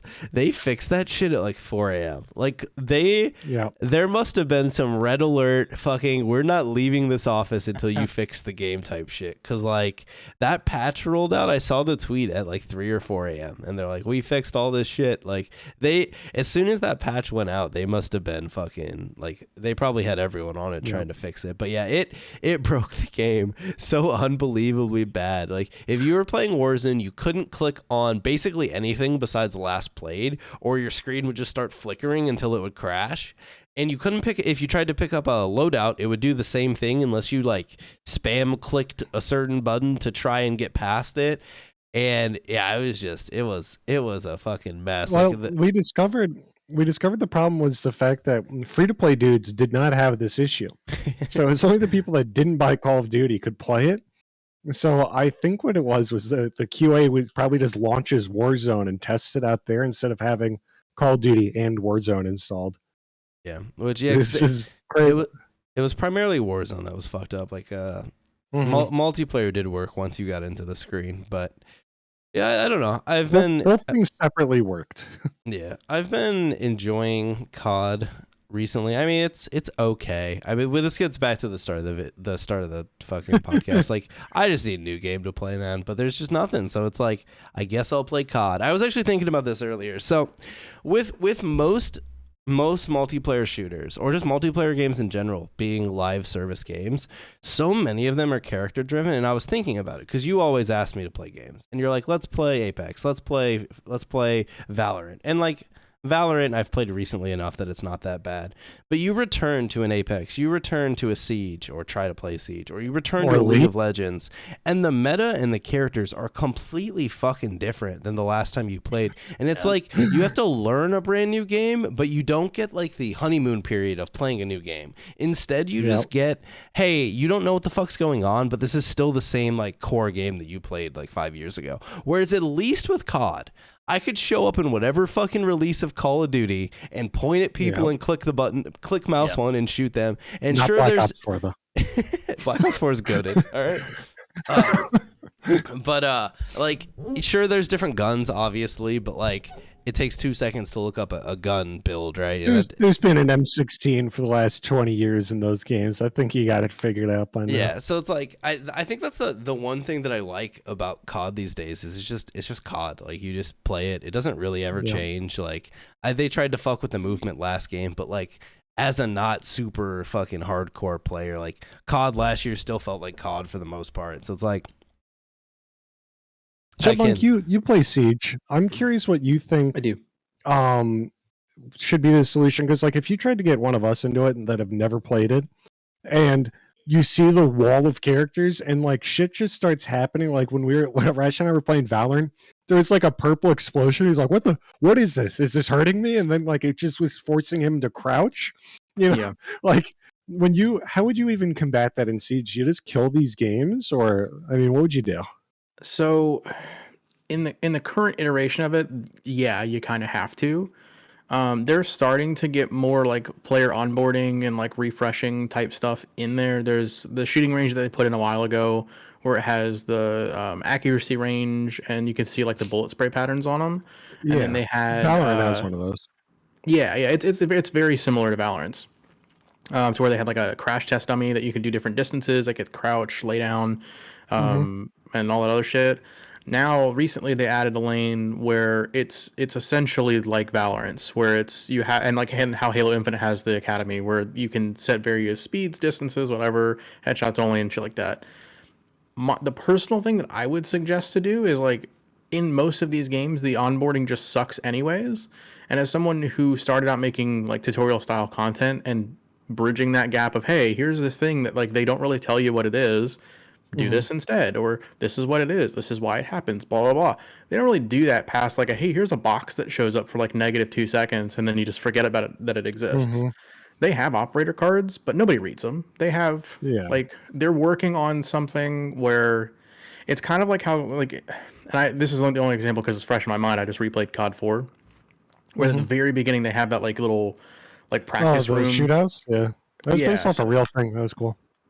So it's kind of like they're wanting to do something like that where you can run through and like use the gadget, learn how to use it properly against AI and shit like that. They're doing Defender AI where you can play like AI games like Gears of War did, or like Halo does now. So there's small things like that, but I really think that a lot of those games just don't care. Or onboarding, because I mean, like, I see what you're saying. I guess the only real solution is like, just do your fucking homework before you start playing. But I mean, that's a hard sell. Like, I was trying to get my wife into League, and it's like, there's about 250 characters. They all have like 4 abilities apiece. It's only like 3,000 abilities that you have to learn that are imperative to the game. And then obviously you have to learn the game and all of the items. And yeah, it's pretty easy once you get past that. Once you get past the fact that you want to slam your hand into a car door, it's great. But like, yeah, I really do think that a lot of it's onboarding, and then whenever there are updates, recognizing that not everybody plays every single day, and that you should have an area to refresh and train that is not some shit ass aim training half-assed garbage, because no one wants that. It doesn't work. I'm not, as almost 30-year-old person, I'm not going to fire up aim labs and try to be a crack bitch with little circles flying around everywhere. I just want to play the fucking game. Like, I don't care about. I feel like Siege originally worked because, like, the dude with the sledgehammer, you'd be like, oh, what does he do? Oh, he has a big sledgehammer. Like, what does the guy with the big shield do? But now it's like, I don't know what like that foam is. Like, does that foam hurt me? And then there's like lasers on the doors. What the fuck does that mean? What is it? Can I walk through that? I just saw someone walk through it. Oh, I can't. All right. You know, like, I don't know. Like, it's like half that shit like is hard to read. Like, that's the same thing that's happening to Valorant, is like the visual, like, just to hit those character games. Like, after a while, when they just have to add so much stuff for updates, I don't know what any of them do. I think you can add characters as long as they are simple like that, but it rarely happens because the game needs more and more depth without breaking the game. I think which is really hard. I think that's the problem with any of these character-driven games, that, like, I don't know, just I don't know if people just don't talk about it or people just don't care, because if you play it every day, it's not a problem. But over time, like, if you go back and look at original League of Legends, because, like, that's a game I actually played a fuck ton of, every character had like a couple, like, they all had 4 abilities, but, like, every character kind of had its own little niche. It made sense, and it kind of did one thing, and it did one thing somewhat decently sometimes. Sometimes they were okay, sometimes they were trash. But, like, they did one thing, and they were kind of meant to do one thing. Well, now, like, a new League of Legends character comes out, and it has 4 abilities, but it actually does 20 different things, and it actually has 13 different mechanics, and, like, 70 different interactions with another character. And it's like, I get it, right? You can't re-release dude who throws spear in 2024 for year 15 of the game. People would be like, "What the fuck is that?" But one of the original fucking League characters is a fucking character that can either be like I don't know, what is Nidalee? Is she a wolf or a dog or some shit? I don't know. Well, whatever the fuck she is, she's a druid, right? So she either can run around in like the animal form and swipe people, or you throw spears. That makes fucking sense, right? But the new characters come out and there's no like logical connection to them. You do have to watch a bunch of videos. How the fuck do I play this character? I got to go into the practice area and I got to practice all these abilities, and it's like, That's if they have one. Well, League does now, so Finally. they didn't when the game came out, but they do now. The legibility of some of those characters, like Mordekaiser was like I think Mordekaiser was kind of OG, right? He's been around a while. Yeah, he's a big scary ghost dude, and like obviously, like if you see him coming, it's like that guy's a lot of HP, and like probably a lot of his shit's just gonna tank me and try and get me alone and melee me. Versus, I think the most recent character is a dude with a paintbrush that combos paintings. What does that mean? Like, what do you expect? A lot of damage? Is that a support character? He has a paintbrush. Yeah. If you've never played that game before, like at least you can read those old characters as like, oh, that guy with the fireball staff is probably like a mage of some shit. Like maybe he has AoE abilities. They've lost that. A lot of games have lost that. It's so stupid. Yeah, I think the big part of it too is like TCG games have this a lot, where they'll release a fuckload of new cards and then they'll have to ban a shitload more because the cards they just released broke the whole game. And when you start releasing like different operators or characters or whatever, yes, they think about that, and sometimes they have to tweak other things, and that's natural for any types of those games. But like sometimes it's extreme how much they have to tweak it because they're like, oh, we didn't really think about someone who came out in year 1 and we're now in year 7 or whatever. I think Magic is the only one that understands that. Well, I was going to say that I think all of these character-based games would all benefit from doing yearly rotations. But the problem is not a single one of them can, because they all sell skins. And you can't rotate out someone's character that they've spent $200 on and just be like, you know what? Wait till next year, bitch. Wait till fucking 2030. You can't play Brand anymore. If we just say Magic is like peak way to do this, they have the version of you can just use whatever, who cares? So maybe they have it so you have maybe give it like a 2-year cycle with these characters, or like they release like maybe a bunch of characters at a time instead of trickling them out. And then you have those characters for 2 years, and once that 2 years is up, they go into the other mode where everyone can play it. It's probably broken. Who gives a shit? This is what you guys want. You want to use your skins. You know, it can be the casual mode, and then you can have the 2-year rotation mode. Yeah, I think that would solve a lot of this. Hearthstone does that too, because they have like Wild and Standard and stuff. But like, I don't know. I still think you'd piss off a bunch of people if you did that. But also, I mean, Magic just says tough luck. Like, shouldn't have bought so many cards, you fucking bozo. Yeah, you knew it was gonna happen. But it is also like, I think League could do rotations. There's enough characters in League. Like, you have a wide variety of every type of character that you could probably, like, if you ever look at like a League of Legends meta, there's really only like 3 to 5, maybe a few more off meta picks per role in a certain meta. It's not like all 40 of each character in each role is playable. Well, playable, yes, but like it's not like they're meta, even right? If they did it as like an LTM, like that's all you need, I think. Like, but imagine if you did like the Faker era and it was like, you know, all of his favorite characters. That would get so much publicity. Yeah. I mean, I still think like if they released like an OG League and it was just the original characters like before they reworked them, dude, I'd play that shit. It'd be fun. Yeah, but yeah, so I think like League could do it, but I don't think any of these other games really have big enough rosters. Maybe Siege does. Siege has a lot of characters, but like Valorant has like what, 12 characters or something now. Like Apex maybe has about the same. Yeah. Like most of these games don't really have enough characters, but like they're enough that when you return and there's 3 new ones and they're all played by everyone, it is really annoying when like you don't know what any of the abilities do. Because that was us playing Valorant the other day. Like someone threw some shit at me and it's like, I don't know what the fuck that does, and like you just like it just makes going back to those games less appealing. And that's the problem with all these multiplayer games being live service games is they're all like that. So it's like every game I have to look at and be like, do I want to fucking spend probably like 2 nights refiguring out all this shit? Where it's like when a new game comes out, like everyone just learns that shit at the same time. It's like more natural. You can really just kind of play the game and figure it out. Whereas when you're like returning or you're a new player trying to play Siege, you have to do, if you want to like actually play the game, you are looking up a bunch of shit. You are doing a bunch of stuff that isn't playing the game just to be able to play the game. And I don't know. While playing the game. Yeah. Imagine if you don't know that you like the game or not, and you're like, all right, I guess I'll do 2 nights of homework, and then I'll play. And then you're like, I don't like this. The hell? Well, like there was somebody who asked, not just me, but it was like a group of people I was in, and they were like, "Well, you guys all play Siege. Like, I've never played it. Should I get it?" All of us said no, and it's not because the game's bad, but it's like it's at a point now where you're gonna have such a bad time learning the fucking game. You might as well go like it's a college class at this point. Like, go get credit for something else because it's just not worth it unless you really want to. There's a million other things you could do better with your time, and that or sucks. just acknowledge that you'll be dog shit at the game. Yeah, well, like what I had to do when I was first learning Siege for like the first 6 months was I hated the game, but I spitefully learned it because I'm like, I'm tired of not knowing how to play a fucking game that everybody else likes, and so I spent time and I learned it, and now I'm like, that was a horrible decision. I wish I had done something else. Because sure, I love this game and it's great and it's fun and I have great times with it, but like, oh my god, I could have literally done anything else with my time. So that was a humongous cat. Holy shit! And he's a big boy. He's I think we weighed him the other day, 14 pounds. Oh, that's a big I've boy.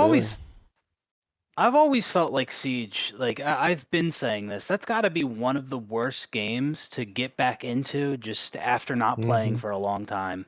Because of, again, all the new operators and how maps are reworked and stuff like that.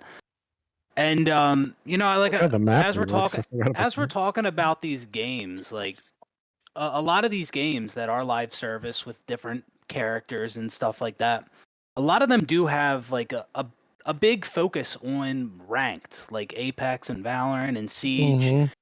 You mentioned Call of Duty Rash is like a game that, you know, doesn't have all these different heroes and you can just pick it up, know what you're doing for the most part. But that game is, you know, a casual game first. So I think it makes it even worse that a lot of these games, they have this big focus on rank and a lot of people want to play ranked and they want to do well, but there's just so much to learn. And, you know, League's another game. Like, that's a game, like, you know, there's been a few times where I wanted to hop on League and just try it. But it's just like, I don't know what the fuck I'm doing, and there's just so much to learn. Yep. Like, yeah. And it's just not worth it for me. Yeah, it's almost the size of Chipmunk. Oh, wow. Such a Solid. So okay with just getting dangled too. Oh, wow. But all right. Well, I did play one new game in the past couple weeks. Well, I actually played a couple, but I'm only gonna talk about one. Yeah, you played a bunch of dog shit games. So I played a game called Contain, and so this game had like 100,000 wish lists on Steam. Like it was a game some people were like semi excited for. And if you watch the trailers, it kind of looks like Supernatural Ready or Not.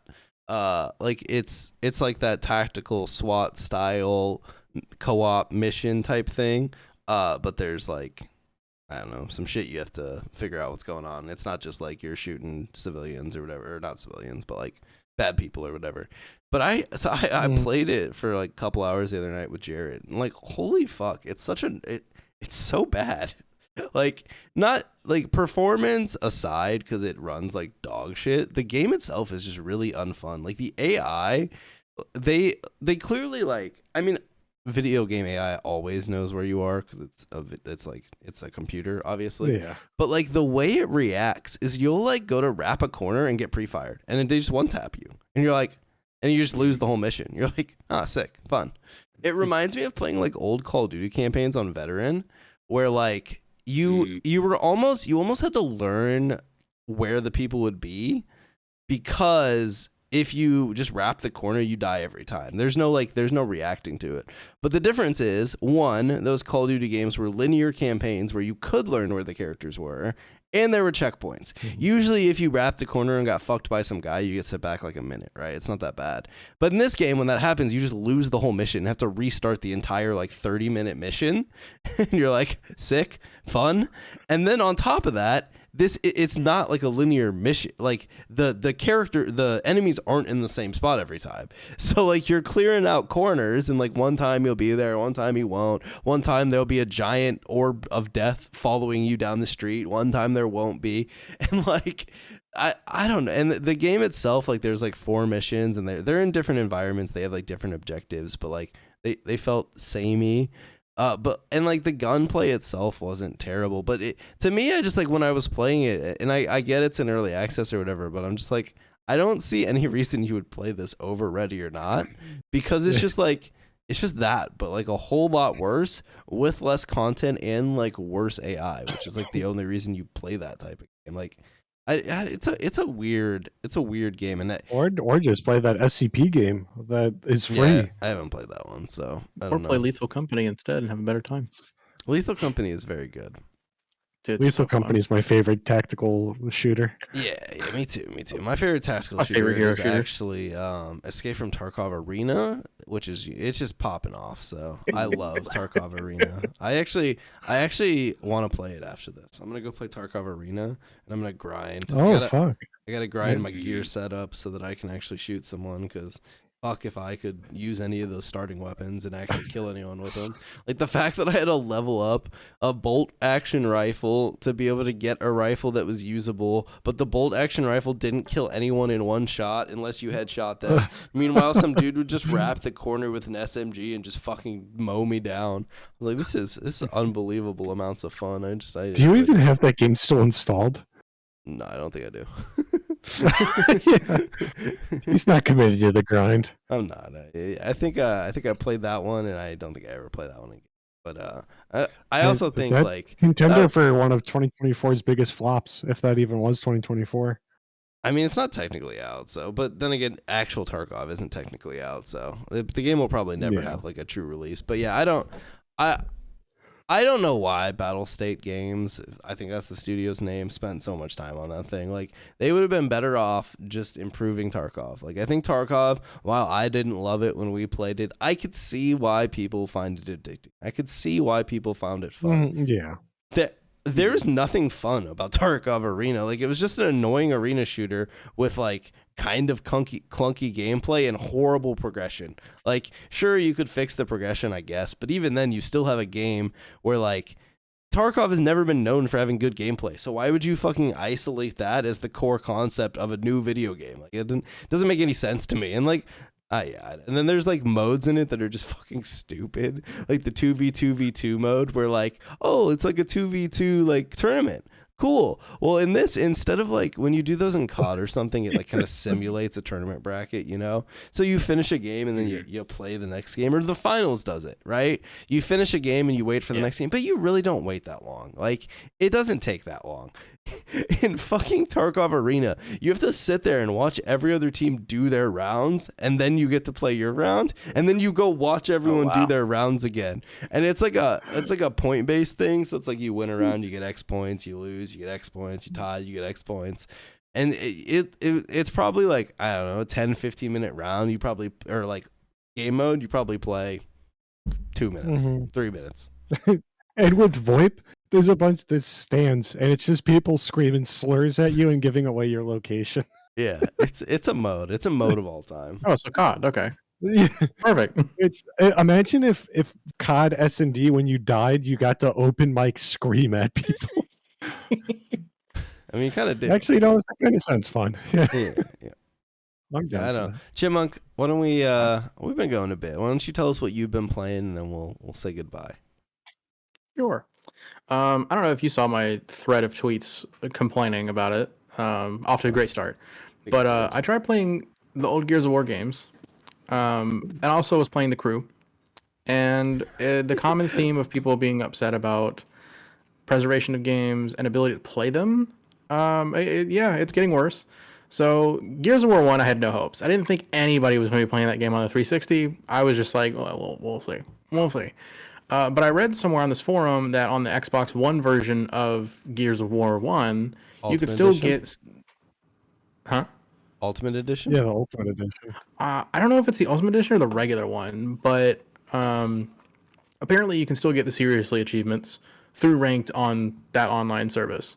Oh, okay. So I fired it up. I was like, okay, there's nobody playing. I didn't expect it. Whatever, not a big deal. So I put in Gears of War 2, and I started playing a little bit, and I'm like, oh, okay, maybe I just have to play something and it'll like reset my like progression or whatever, and like come back to how I had it previously because I have achievements for multiplayer. It started me at the very fucking beginning, so I fired up horde mode because I couldn't find a match, and it was like one of 10,000 or whatever the fuck seriously is. I'm like, absolutely not. That's not correct. Nope. And then it started tracking achievement I already have. So like something severely fucked with that. So then I was like, maybe it's just the Xbox One version. I threw it up on the 360. Every single time I launch it, doesn't matter if I'm hardwired, doesn't matter what, it refuses to connect me to Xbox Live.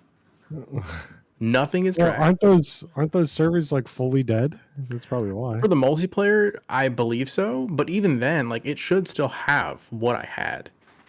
Because like I have my game save files, like I have all the stuff on there. So even for horde mode, I should still have like any skins or characters that I unlocked from playing previous games and shit like that. Nothing. All the achievement status there too was completely reset. So I was not really thrilled about that. And it's getting harder and harder to play older games. So that's mostly been my kick, is just trying to find like older stuff that I can still play. Finished COD 4. It was very good. And I finished the Modern Warfare 2019. Started Modern Warfare 2, and I hate that game. It's fucking stupid. And yeah. Fair enough. Yeah, I can't elaborate, but the crew shuts down completely soon, doesn't it? yeah, so I started playing it for that reason, because I was trying to get some footage and do a video generally discussing the topic that will be probably annoying the shit out of people all year, is games preservation. We can't play what we wanted to anymore. And now, especially with the Ubisoft exec or whoever the fuck it is, basically like, you don't own your games. Cry about it. It's just going to get worse. And so with the crew, I was trying to get as much as I could. Obviously, I knew that not really a whole lot of people were going to be playing it. I was shocked how many people are playing it actively still. But I hit a roadblock on it because the game is delisted.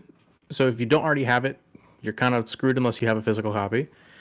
Or if you like previously downloaded it or whatever. But the DLC for it, I think it's like calling all units or something like that. It added like a police element. Well, I can't get the DLC because it's delisted, but it prompts me, and I can't really do a whole lot of the stuff in the game without it. And then it's like, well, you can get Ubisoft Plus. I feel like Destiny 2. It kind of, yeah. You can't even do the fucking campaign that it launched with. Oh my god, that is a thing that I'm surprised that people are okay with, and like that Destiny is still a beloved game, because why the fuck was anybody ever like, you know what? I'm gonna keep playing something that I paid for and I can't ever touch again. Great decision. Two sides of that, the game had to stay within one executable, and it couldn't be 300 gigs. I don't care. That's the dumbest fucking excuse I've ever heard in my whole life. Why are you gonna launch a bunch of content on something that people paid for that they can never access again? That is the stupidest shit I've ever heard. I think it probably should have just put Destiny 3 out of it. It probably should have became one of those things where, like, similar to like MCC or modern COD, you can download it. Yeah, I was gonna say that. Oh, that's what they should have done. But they also had issues with like the engine. Wasn't the engine just like crashing from all the shit in the game? Well, yeah, isn't it still on Blam or some fucking spaghetti code? It's on Tiger, which is just it's like an offshoot of Reach. So yeah. Yeah, but like it, much like the crew, the glaring example from people who are really into the franchise and play the game, just make it to where the online portion is cut off and you just do like localized shit. Because most of the stuff from the crew, you don't have to do with other people. You can, and like there are elements where it's like form a crew and just that whatever. You don't have to form a crew at all ever. You can do it all on your own. So the fact that they're even shutting off the game and people can't play it at all is kind of stupid. But the same thing with Destiny, like yes, it's PvE and like you ended up running into people throughout there and you can like come together and do missions or come together and do like those random events that are in the world, but just cut the fucking online service off of that so people can still play the story as they want to, because that's been the biggest reason why I never played Destiny past 1, even during 1, was because I couldn't play the game without buying the DLC, and I'm like, well, I already fucking paid for other DLC and I can't even play it now. Yeah. So like it's so hard to navigate it and play other stuff, even in Destiny 2. They actually It doesn't kind make of any sense. streamline that stuff. It's a little goofy. The UI is awful. It's like It's horrible. 8,000 quest markers, but now there's a thing on the top right that says like timeline, and they have like, even from like the old campaign, they have like one mission that will like yada yada it. It's definitely pretty jank. But on the topic of game preservation, I will say quickly that like people don't give enough credit to Steam for how well it preserves the game. Yeah. Because I have Marvel Ultimate Alliance on here, which is a game that's like far delisted because it was Activision, like an old Activision Marvel game. And I can still download that because Steam still has it on their servers. And, knock on wood, I love my Steam overlords, and I think Valve is actually one of the few good companies. I think I'm okay with digital media if it's like how Steam has it.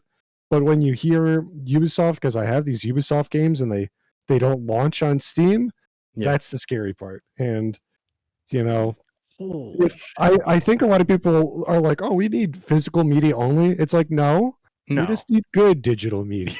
Yeah. We just need proper. I think the problem, like, because there's that Ubisoft exec saying like you should get used to not owning games, and I don't know if it's like I mean, obviously it's like a game preservation thing, obviously, but I think from their point of view, they just want you to pay a subscription. They want everything to be Game Pass. They want video games to be like Netflix. Nobody or TV shows and movies. I haven't bought a fucking DVD since I was a kid. Because you stream everything, right? I don't own a single like thing of media that I've watched in the past 15 years.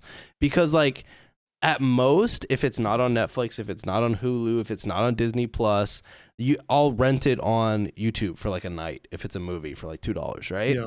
And I think that's what they want gaming to be. You just rock up, you pay them your monthly service, and you play their games, and they can rotate in and out whatever the fuck games are on it, right? If they want to rotate a game off, they just yeet that bitch off of there. And if they want to bring a game back, maybe that got taken off, they'll bring it back, and that way they can do whatever the fuck. You can like, you don't have to like preserve old games. You can just be like, oh, sorry, we rotated it off the service, like. It's gone. Goodbye. Yeah, but like that's such a dangerous thing to do, only because one, it kind of erodes trust with people. Because like there's a huge misconception with a lot of people about Game Pass, and I'm gonna call out Persona fans specifically on this one. I don't know what went on in their heads when Persona was being announced that it was going to be on Game Pass. First of all, it's like a 120-hour sometimes game, depending on like how fast you roll through it. Easily like 80 plus. Game Pass is not meant for you to just get the subscription and then have the game be on there forever and you can play it whenever you want to. Like the purpose is to rotate them for you to try them, and then you get a discount to purchase the full game. But not everybody understands that for some reason, and especially now as how it's marketed. It's marketed as a hey, play all our first party games and we add stuff, and they never like, it doesn't say in big bold, hey, but by the way, the third party stuff we're adding we actually rotate off. Like and even like EA Play actually I think is a great deal because it's $30 a year and you get 10-hour trials of their you get 10-hour trials of their new games, and then you get all their old as fuck games. Like if Game Pass had like a the poor edition. Holy fuck, that gets if they had a poor edition of Game Pass where it was like, this is $30 a year, you get all of our first party games, and then you can also get these trials of Persona, like you get like a 5-hour trial or something, and then give it a small discount. That would do so well. It could, but I mean the thing is, like, we've seen several times that there's probably a bunch of noise. That's not the interest of the investors, and it's going to be worse as time goes on. But like in terms of games preservation specifically, can I help you? Do you have something important to say? Say it. Then shut the fuck up. Chill. So he's a vibe cat. Jesus. But like there are plenty of games like, and this is not a good game, but Yaris is a grand example. Is like, does the game suck? Yes. Is the game something that people should play? Absolutely not. It's fucking terrible. But like, seeing how games now are created and optimization is not in the vocabulary, there's styles of like how people ended up like cheesing certain things and making those games, or like how they designed them and stuff like that. That information gets lost because the game is lost. I swear to God, DK. But the game is lost, and it's in some cases impossible to go back and play something. But especially if we'll say a live service game, somebody dumps $1,000 into it over the course of a 7-year time frame, and then just go, oh, well, the game's gone. It's yes, we all expect that because it's a live service game. But even if there's single player elements to that live service game, Doritos Crash Course 2, you can't play it anymore because it's connected to that live service and the server's gone. So you just have nothing. And it just I fucking love Chipmunk naming the most obscure Xbox 360 games that I somehow also played. I've been going back through those, but what? No, I was just like, I remember Yaris? Yaris is I do fucking remember dog Yaris, shit. but why are we Doritos dog Crash shit? so Course bad. was actually pretty cool, but yeah, no, game preservation is a serious issue, and it's only going to get worse because more and more games have these online services tied to them. Because there's so many old games that are delisted from marketplaces, but you can still get a physical copy, or you can still get Steam keys. Yet usually they're fucking expensive because it's delisted and they don't make new ones. But there are games delisted on Steam that you can still go buy a third-party Steam key for on some website. And obviously those are a limited amount. Eventually they run out or whatever. But there are still usually ways to get those older games that don't have those online services. Whereas now games like The Crew. So it's funny that you played it recently because when they announced they were delisting it and shutting it down, I actually went and bought a key off of some website so that I could play it because I was like, fuck it, it's gonna be gone forever. I'll try it. Yeah. I launched it up and I can't play the game. It doesn't accept my controller inputs, and I can only play with mouse and keyboard, but my car will only go forward. It won't do anything else. I can't play the game, and I bought it through some shady website. I can't even return it.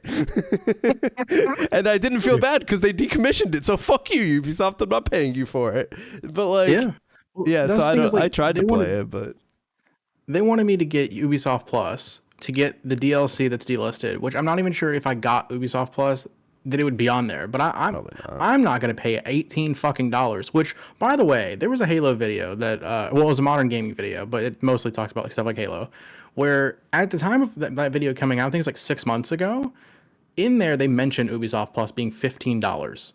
In that short 6 month period, it went from 15 to $17.99, and apparently now they're making it $21.99. So I'm gonna be fucked sideways if I'm gonna spend $21.99 to get some dumbass DLC for a game I can't fucking play in 2 months. That's the stupidest shit ever. This is not gonna happen. Yeah, Arash, I never knew that you could get working Steam keys. I just looked up Marvel Ultimate Alliance to see how much that Steam key goes. And it's $2,000. Oh, you can get the game right now, complete in box, off of eBay for $140. Holy fuck! Yeah, well, there's the Forza edition though?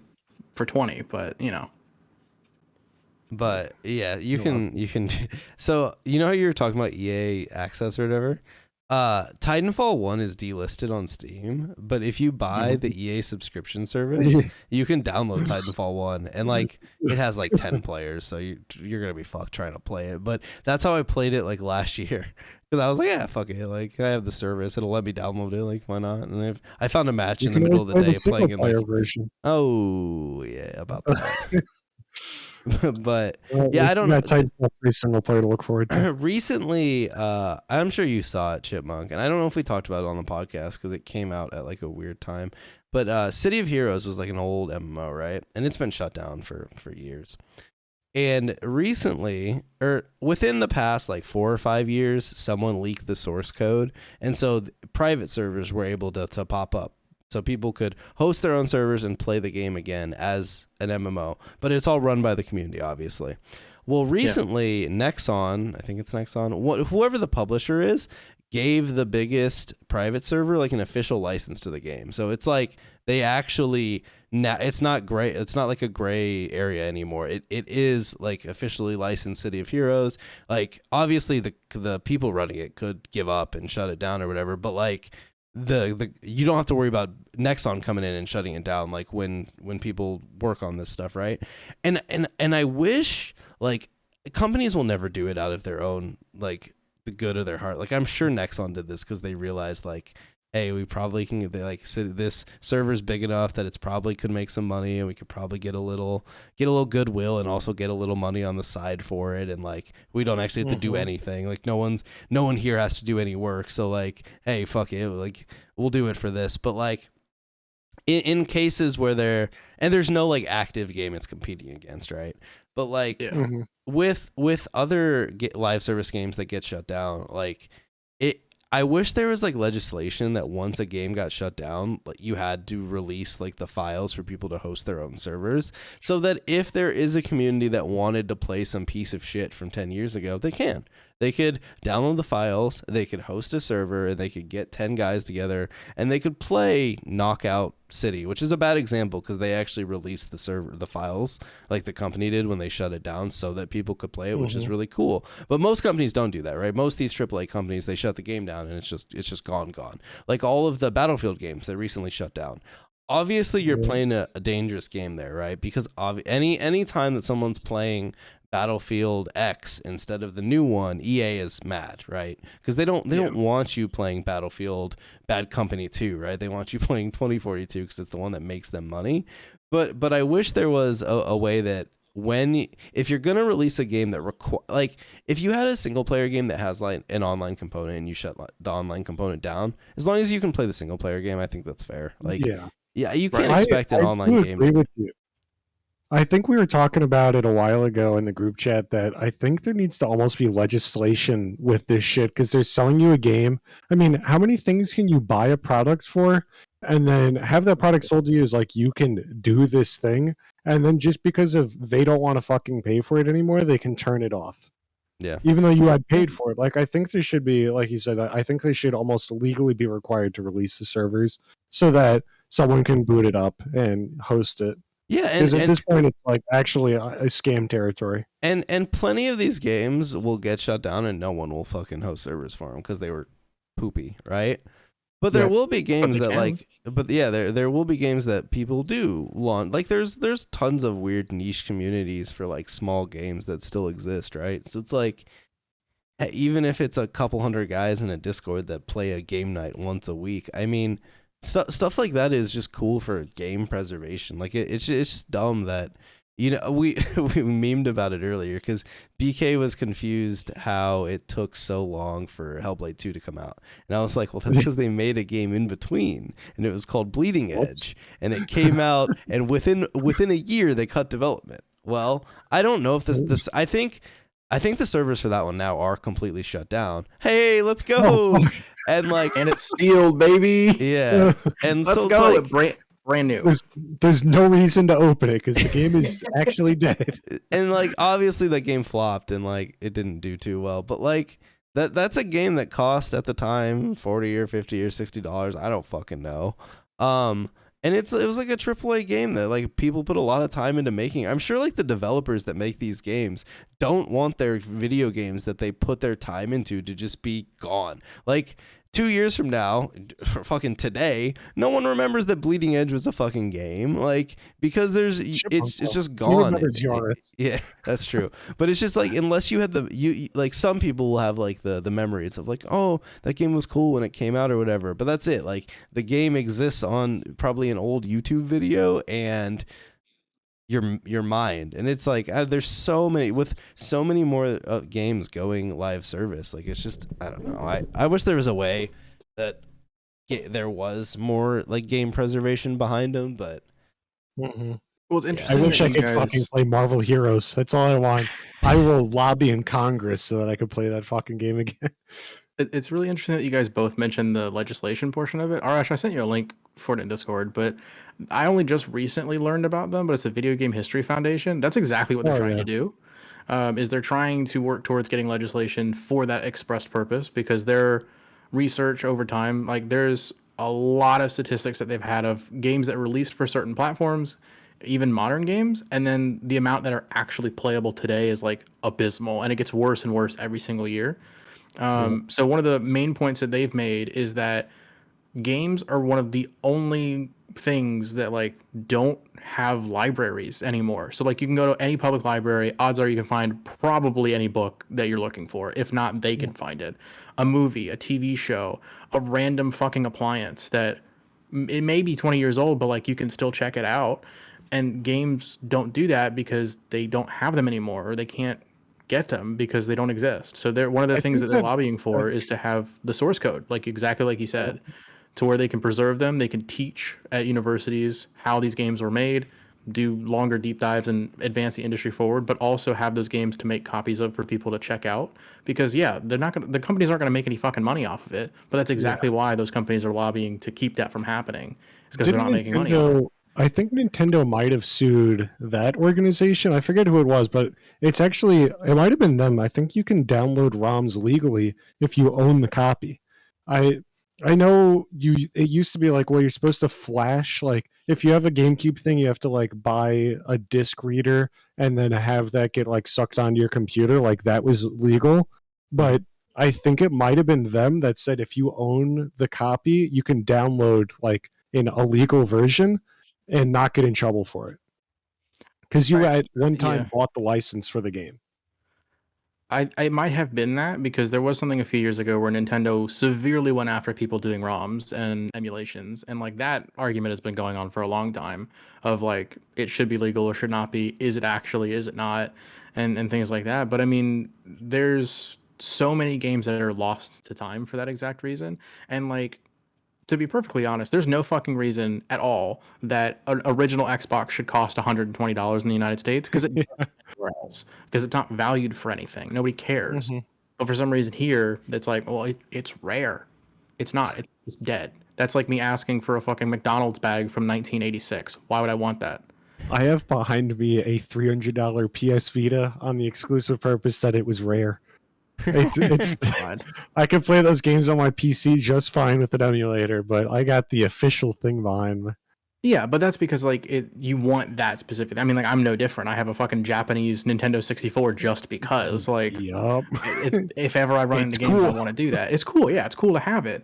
But like some of these original Xbox games, like Jet Set Radio Future, which who knows what they're doing with Jet Set Radio after that announcement recently. It's up in the air. But like I screamed with that. You are absolutely lucky to find that game under $80 at all. And it's any crazy. Of those good games. It's bullshit. You go into those retro game stores, you're like, oh, okay, that game's $2.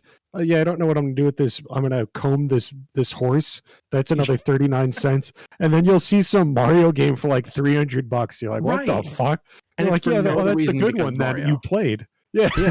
Like Smash Brothers for the GameCube, people are like, oh, 150 easy. I'm like, why? Who the fuck has it? Well, it's because it's rare and supply and demand. And well, actually, Capital, like, just shut the fuck up. I fucking guarantee that game's not rare. It's like the best-selling game, and you motherfuckers are just charging for it for no reason. I could go on eBay and get this from some dude that found it in his attic for $5. You scamming bastards.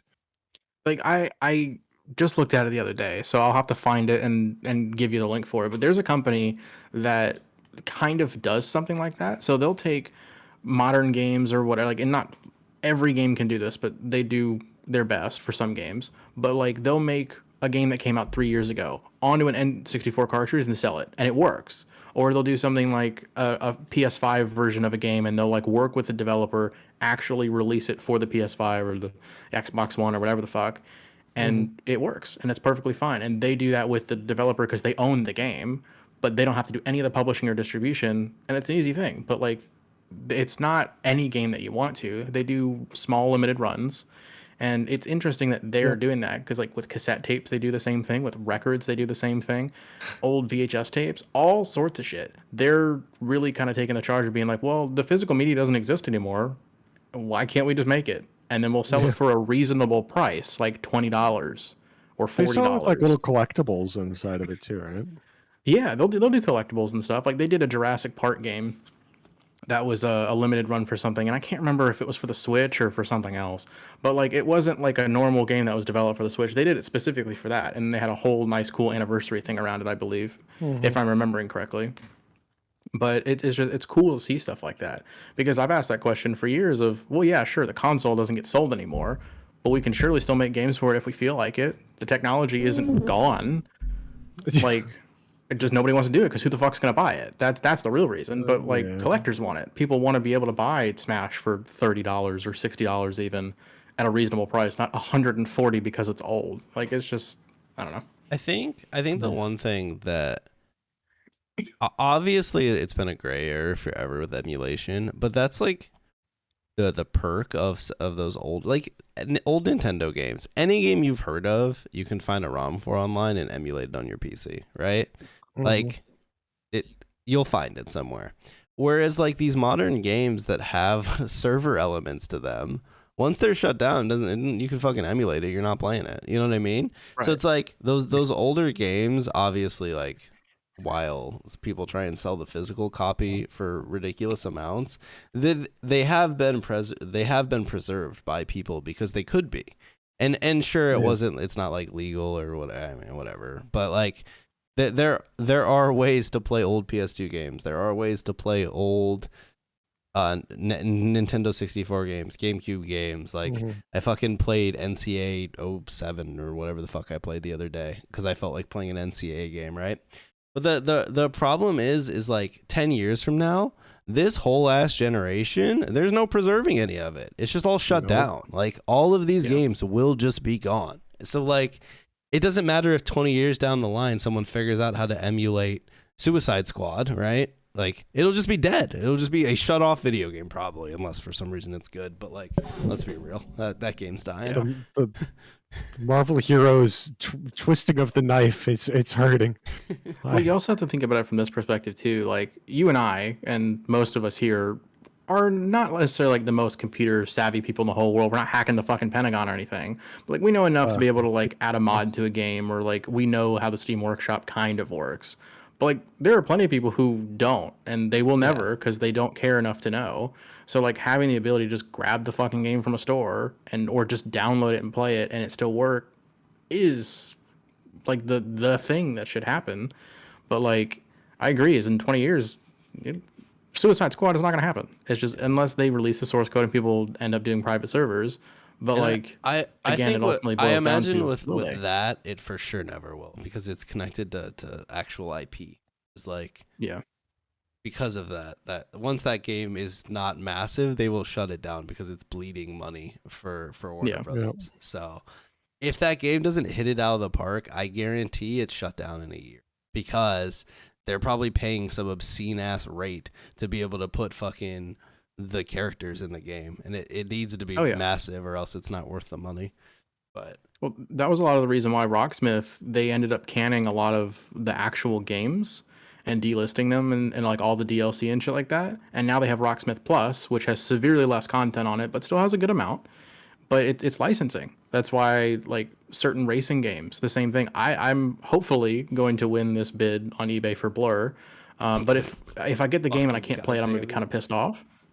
But Chipmunk and obscure ass old racing games, bro. Listen, man. So it's a cool ass game, No, but it Blur had was from cool. what I understand, it had actual models of real cars. I could be wrong, but did. like still, it's a licensing issue, and they don't want it out there because they don't want to pay the fucking licensing. Yeah. So I get it, but also like that sucks. If that's the case, why? First of all, why is the license structure not a perpetual and you pay for it to just be in the game because it's a memorialized thing? It's no different than someone putting an advertisement in a movie and then printing a DVD. That's the stupidest shit I've ever heard. But like, how else are we supposed to find those things? Rocksmith Plus is a nice solution, but Rocksmith has died 3 times, and I don't think it's going to have a grand resurgence either. So what do we do? Yeah. Blur was an interesting ass game because, like you said, it's like an arcadey vehicle combat game, but instead of just making up cars, it actually used real life cars, which is pretty rare. Usually when you do that kind of stuff, it's all just made up cars, like Flat Out or like Burnout, like all those games back in the day, like they just made up cars. And you could, sometimes there was likenesses, right? Like GTA, obviously, that's a huge one. Like you can fucking get into a GTA car and be like, that's a hodgepodge of a Mustang and a Camaro. You're like, that's an Escalade, right? Like you can tell, but it's not actually one. In Blur, they were actually real cars, which is interesting. But I think that game like flopped pretty bad. Unfortunately, it did. I think it was released at the wrong time. Didn't they do And something weird where like it came out and you could play it online or something, and then you could pay? They did something weird with the launch. I don't remember. So It was a while ago. there was a beta that was strictly online, and then that was up for a long time. Now it's dead. I tried. It doesn't work. But then the actual game has single player, like normal racing game elements to it, from what I could tell. Yeah. I can definitely answer it if I get the game. But then the multiplayer was just the multiplayer. It was what it was. Yeah. But it came out in a time where people didn't really give a shit. They were burnt out a little bit, I think. And it being essentially a grown-up Mario Kart, not really knocking down any doors when like Split Second, even though the Split Second was cool, it did the same thing. It's a cool game, but it didn't really sell as much as Disney wanted it to. So they got rid of it. It just, I don't know. I think it came out at a really bad time. And I think if it came out now, I don't know if it would do very well, because I think people are still burnt out on Forza and F1 and all those other like actual driving simulator games that for some reason can't fucking work. But who knows? I'd love to see it come back. I think it'd be really cool, because they had a Japanese version that was a different name but the same game, and then they had a mobile game that was like a top-down version of it, and it was okay. It wasn't anything really severely to write home about, but it was still pretty neat to see. Racing Guys, games. No, you go ahead. I have was gonna- I have something good to end this on. All right. The I was gonna podcast. say racing games as a genre are they've been in a weird ass spot for like 10 plus years. I feel like, because it's like the Forzas and the Gran Turismos and the actual like racing sim games are still fine. They still do well and they have communities. But anything arcadey is either mega niche or non-existent. Like, and back in the day there was so much of that. And I really don't know why. To me, it just feels like, to me, it almost just seems like with those games, people either want to play a game that's like semi-realistic with real cars, or they just don't want to play it. Yeah. But Because when you have things like Forza Horizon or whatever, it's just another racing game. It's a sports game all over again. Who gives a shit? yeah. All right, BK, Well, close us out. To end the podcast, I have amazing news. As of 4 months ago, you can download a private server for Marvel Heroes. Let's go. Ooh, let's go, Holy dude. fuck. Gaming is saved. This gaming is saved. This video has 9,000 views. I know a lot of people in the comments will care about this. Holy fuck. All right, well, on that note, yeah, we'll end the podcast. Thank you, Chipmunk, for joining us. Yeah, I guess we'll end it there. In case you're wondering, BK, Madden just emailed me. Franchise mode crossplay, the beta is actually just live, so now you can play Xbox and PC. Holy Dude. So fuck. Madden is moving into the new generation, boys. The Also, good news. I've It's yet again. I've been trying to get my car towed for like a week, and like no one will fucking come. My wife just sent me a news article where some guy in my city, like a tow truck just came up and towed his car. He never called him. They just came and stole his car. So I can't get my car I want towed, but he can get his towed. This is bullshit. But all right, Chipmunk, what are you up to these days? Been streaming a little bit, doing more and more of the older stuff. I think honestly most of this year is just going to be playing as many games as I can before they're all gone, and doing a lot of that. Battle. So, yeah. All right, Pop Q. Yeah, we've been real active this year so far. Been daily streaming. Got a couple vids out. We're doing good. And plan on keeping up the pace for the remainder of 2024. Looks like your last video. I think it came out in 2023. Oh no, that's just on that channel. You don't know about my other channels. You don't know. That's They go to fair. different school. That's fair. Mm-hmm. All right, BK, you'll probably be fighting with someone on Twitter. Anything else fun? We're making thumbnails. I made advertisements during the stream. So Oh yeah, and Destiny. I'm sure. Hell yeah. I'm sure they were all great advertisements. But all right, guys, that'll do it for the podcast. We'll plan on being back again in a couple weeks. Hopefully, Jared has dug his house out of the snowstorm and can rejoin us. And yeah, I mean, the next month or so, games will start coming out, so there'll be more shit to talk about. We didn't mention the Prince of Persia game. I haven't had a chance to play it yet, but it seems to have reviewed decently-ish. Which is exciting to me because Prince of Persia is cool, but also like I don't know. I'm fine with Fuck the that bigger. game. I'm fine with the bigger AAA companies like actually publishing smaller budget games. Like I think that's probably a good trend. So maybe this one will do well, and Ubisoft will do more of it that isn't just 2D platformers. Like maybe we get normal looking games that just aren't giant. So. You know they're not going to. PvP. Yeah, that's fair. I mean, we are getting the ball game, so that was probably the rest of the budget Ball for game, the year. let's So, all right. Well, on that note, you can sign up for the closed beta for the ball game starting next month. So, Hell if you want to Ball play the ball game. game, I will be on it for approximately one night because I'm sure it's dog shit.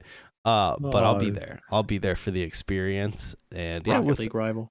Yeah, it's gonna replace Rocket League, dude. There's no rivalry anymore, dude. It's the ball game, and they're gonna Ball rename it to the ball game because there's no reason to have an actual name. Just call it the fucking ball game. All right. Thanks everyone for watching. I'll have the VOD up sometime tomorrow. So, goodbye. Goodbye. Later.